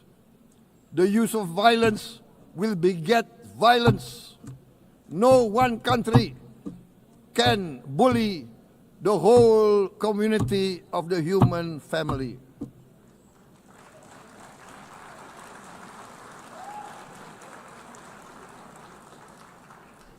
We may be weak individually, but the sense of oppression, the sense of injustice has proven in the history of mankind that this sense of injustice, this sense of oppression will unite into a strong force that will overcome this oppression, that will overcome this injustice. To close, I would like to reiterate again Indonesia's complete support for the two-state solution in Palestine. We must have an independent Palestine, but we must also recognize, we must also respect, and we must also guarantee the safety and security of Israel. Only then we can have real peace, and no longer hate and no longer suspicion. The only solution is this two-state solution. Two descendants of Abraham must live in reconciliation, peace, and harmony.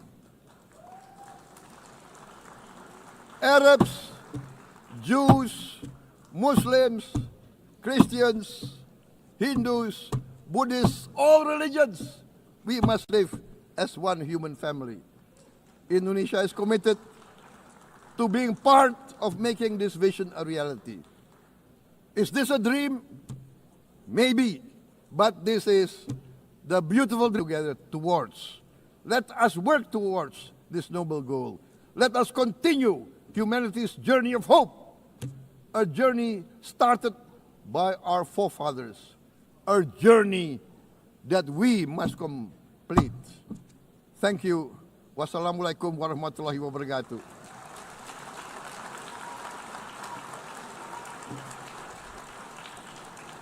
Shalom. Om Santi, Santi, Santi Om. Namo Buddhaya. Thank you very much. May God bless us all. May peace be upon us. Thank you very much. Thank you. On behalf of the Assembly, I wish to thank the President of the Republic of Indonesia.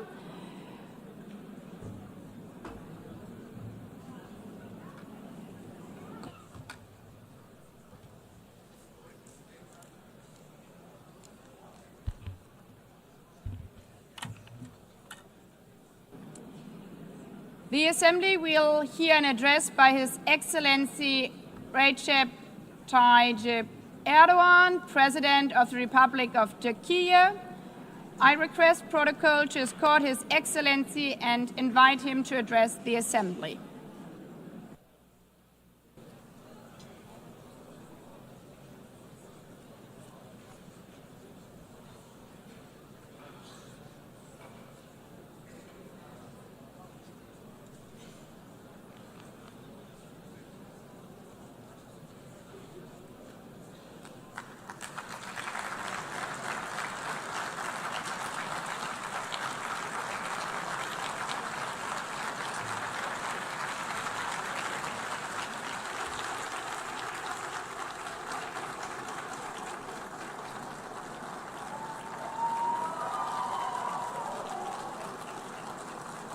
Sayın Başkan, Excellency President of UNGA, Excellencies Heads of State and Government, Distinguished Secretary General, distinguished delegation members, on behalf of myself and my nation, I greet you all with most heartfelt feelings.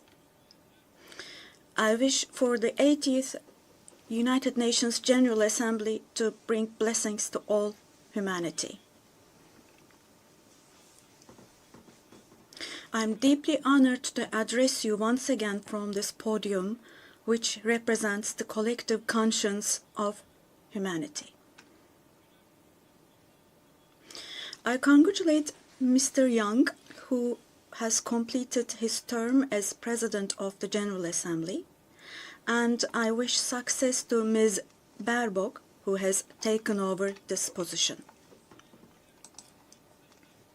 At the outset of my speech, I would like to first express my regret at the absence today of the President of the State of Palestine, Mahmoud Abbas, at a time when Palestine is being recognized by an increasing number of countries.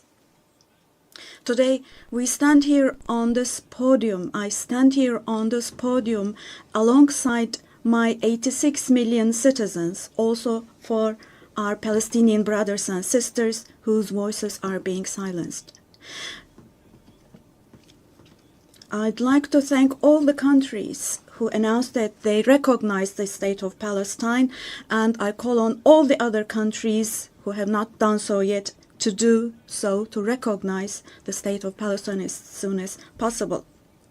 Esteemed President, distinguished members, the United Nations Charter was signed in San Francisco 8 years ago, and it entered into force on October the 24th, 1945. I would like to recall here again the first words of the first article of the UN Charter. Quote, "The purpose of the United Nations is to maintain international peace and security," unquote. As we celebrate the 80th anniversary of the UN in this hall,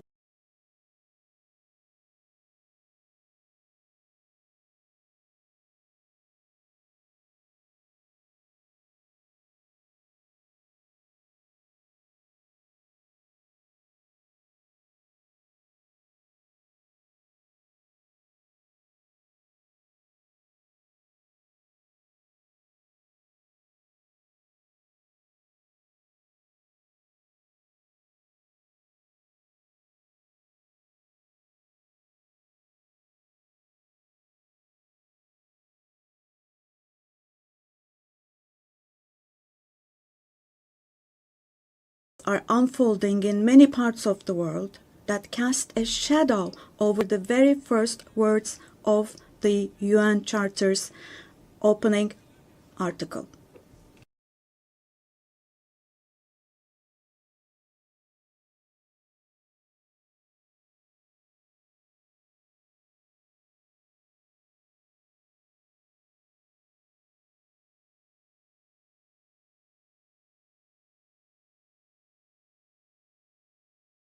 Are unfolding in many parts of the world that cast a shadow over the very first words of the UN Charter's opening article.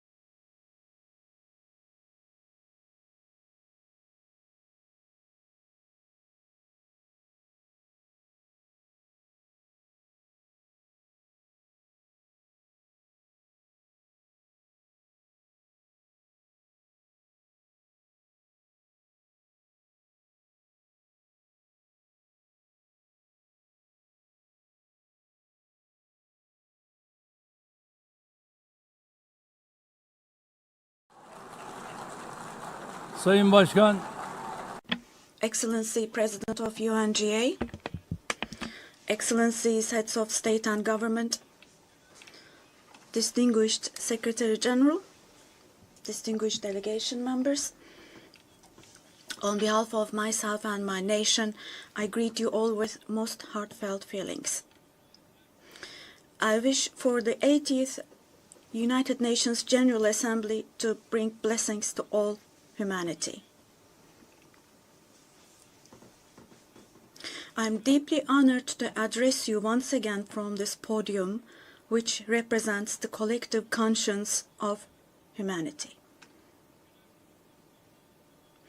I congratulate Mr. Young, who has completed his term as President of the General Assembly, and I wish success to Ms. Baerbock, who has taken over this position. At the outset of my speech, I would like to first express my regret for the state of Palestine, Mahmoud Abbas, at a time when Palestine is being recognized by an increasing number of countries.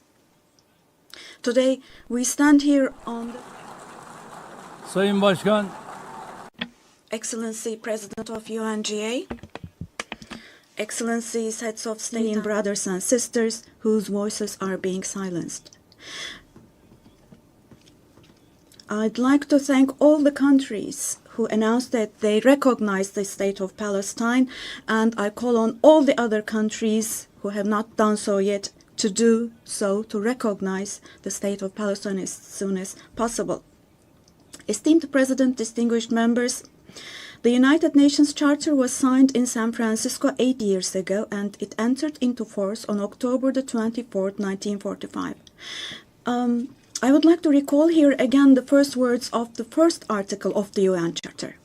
Quote, "The purpose of the United Nations is to maintain international peace and security," unquote. As we celebrate the 80th anniversary of the UN in this hall, grave events are unfolding in many parts of the world that cast a shadow over the very first words of the UN Charter's opening article.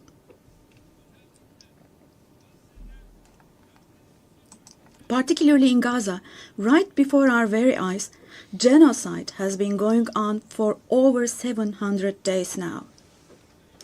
Even as we gather here, as we speak now, Israel is currently massacring civilians in Gaza. The number of civilian casualties in Gaza has surpassed 65,000. Unfortunately, the number of people who are still trapped under the rubble is not yet known, and more than 20,000 of those who died were children. For the last 23 months, a child has been murdered by Israel in Gaza every hour. Yes, every hour. These are not just figures, dear friends. All of these, each one of these is a person, a human being, innocent people. People are now being killed not with weapons, but with the weapon of starvation. In the 21st century, under the gaze of the civilized world, 428 people died of starvation. Out of those 428, 146 were children, and this number is increasing every day. Now, I will show you a photo, which is a picture from daily life in Gaza. The first photo, as you see, these are people. These are women with these cups that they are holding in their hands, cups and buckets. Just feel your conscience and answer the following question. Can we possibly have a reasonable reason for this brutality in 2025? But this shameful picture in Gaza has been unfolding and is being repeated every day for 23 months now. And there are 2.5 million Gazans who live in 365 square kilometers, and every day what happens is they are being dragged from one place to another. The healthcare infrastructure of Gaza is completely collapsed. Doctors have been killed or they have disappeared while under custody. Ambulances have been hit. Hospitals targeted and destroyed. Treatment is not possible. Surgery is not possible. It's not possible to find medications. Now, dear friends, now, as Tayyip Erdogan, with a heavy heart, with my heart bleeding here, I am telling you, innocent little ones, just 2 or 3 years old, without hands, arms, or legs, have become, unfortunately, a common sight to see in Gaza.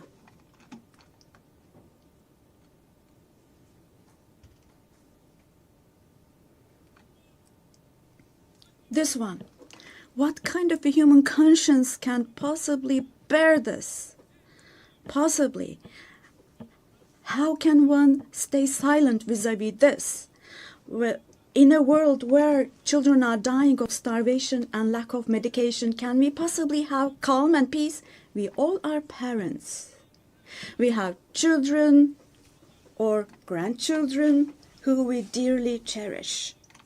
Here, say in America or in Europe, anywhere in the world, when a small rose thorn hurts a child's hand, the hearts of parents break. But in Gaza, children's hands, arms, and legs are being amputated without anesthesia. Now, I'm extremely sorry to say, but this represents the lowest point of humanity. Human history has not witnessed such bloodshed within the last century. All of this is happening before our very eyes. The genocide in Gaza is being broadcast live every moment through the media and social media. So far, Israel has deliberately killed 250 journalists working in national and international media in Gaza.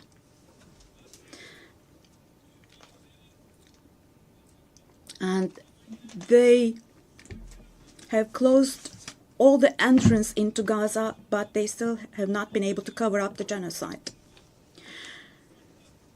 I wholeheartedly support Secretary General Guterres because he consistently draws attention to the ongoing genocide in Palestinian territories, and I would like to once again congratulate him for his courage.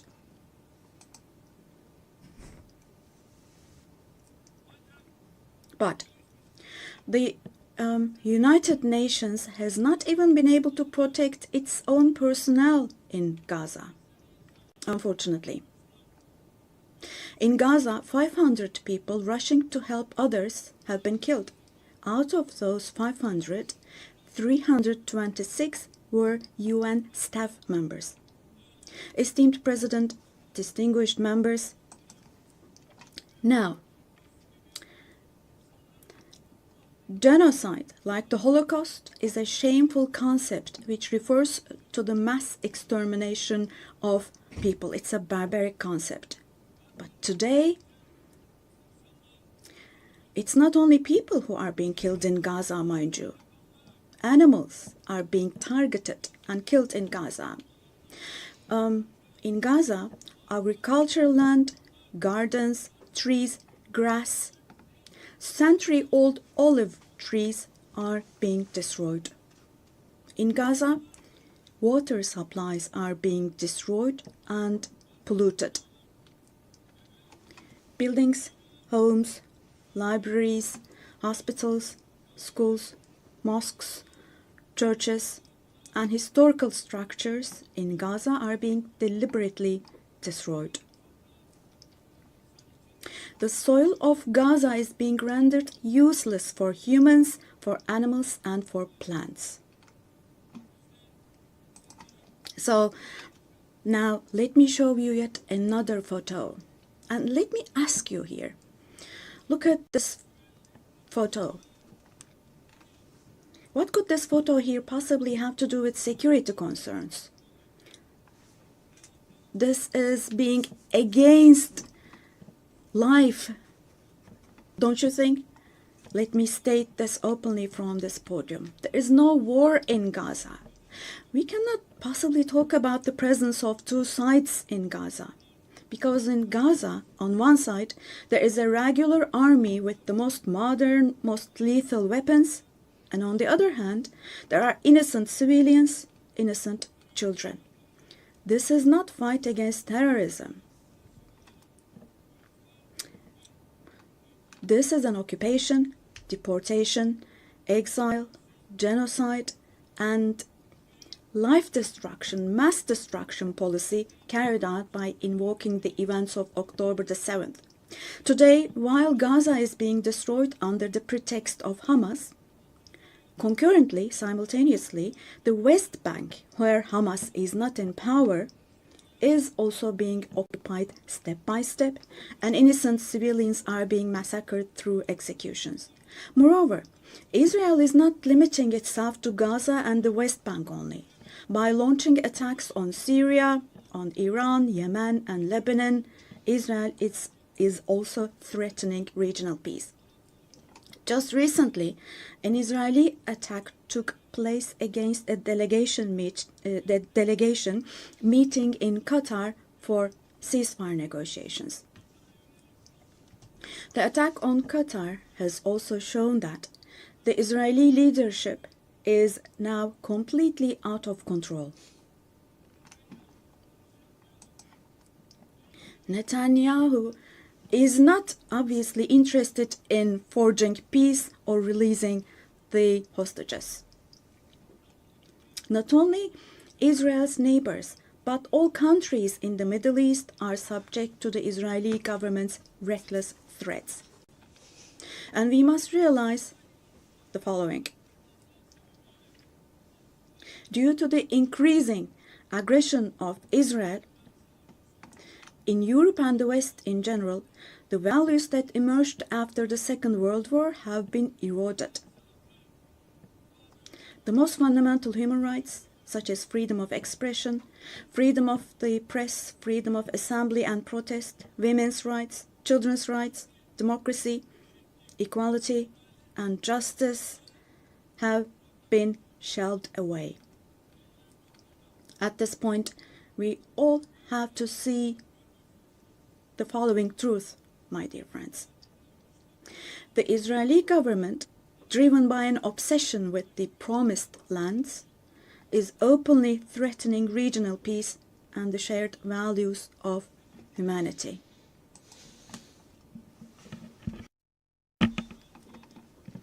Three celestial religions. Jerusalem hosts all three celestial religions, and a common inherited holy place, Al-Quds, is holy for all three religions. This madness disturbs conscientious Jews. It fuels anti-Semitism around the world. We cannot continue with this madness anymore.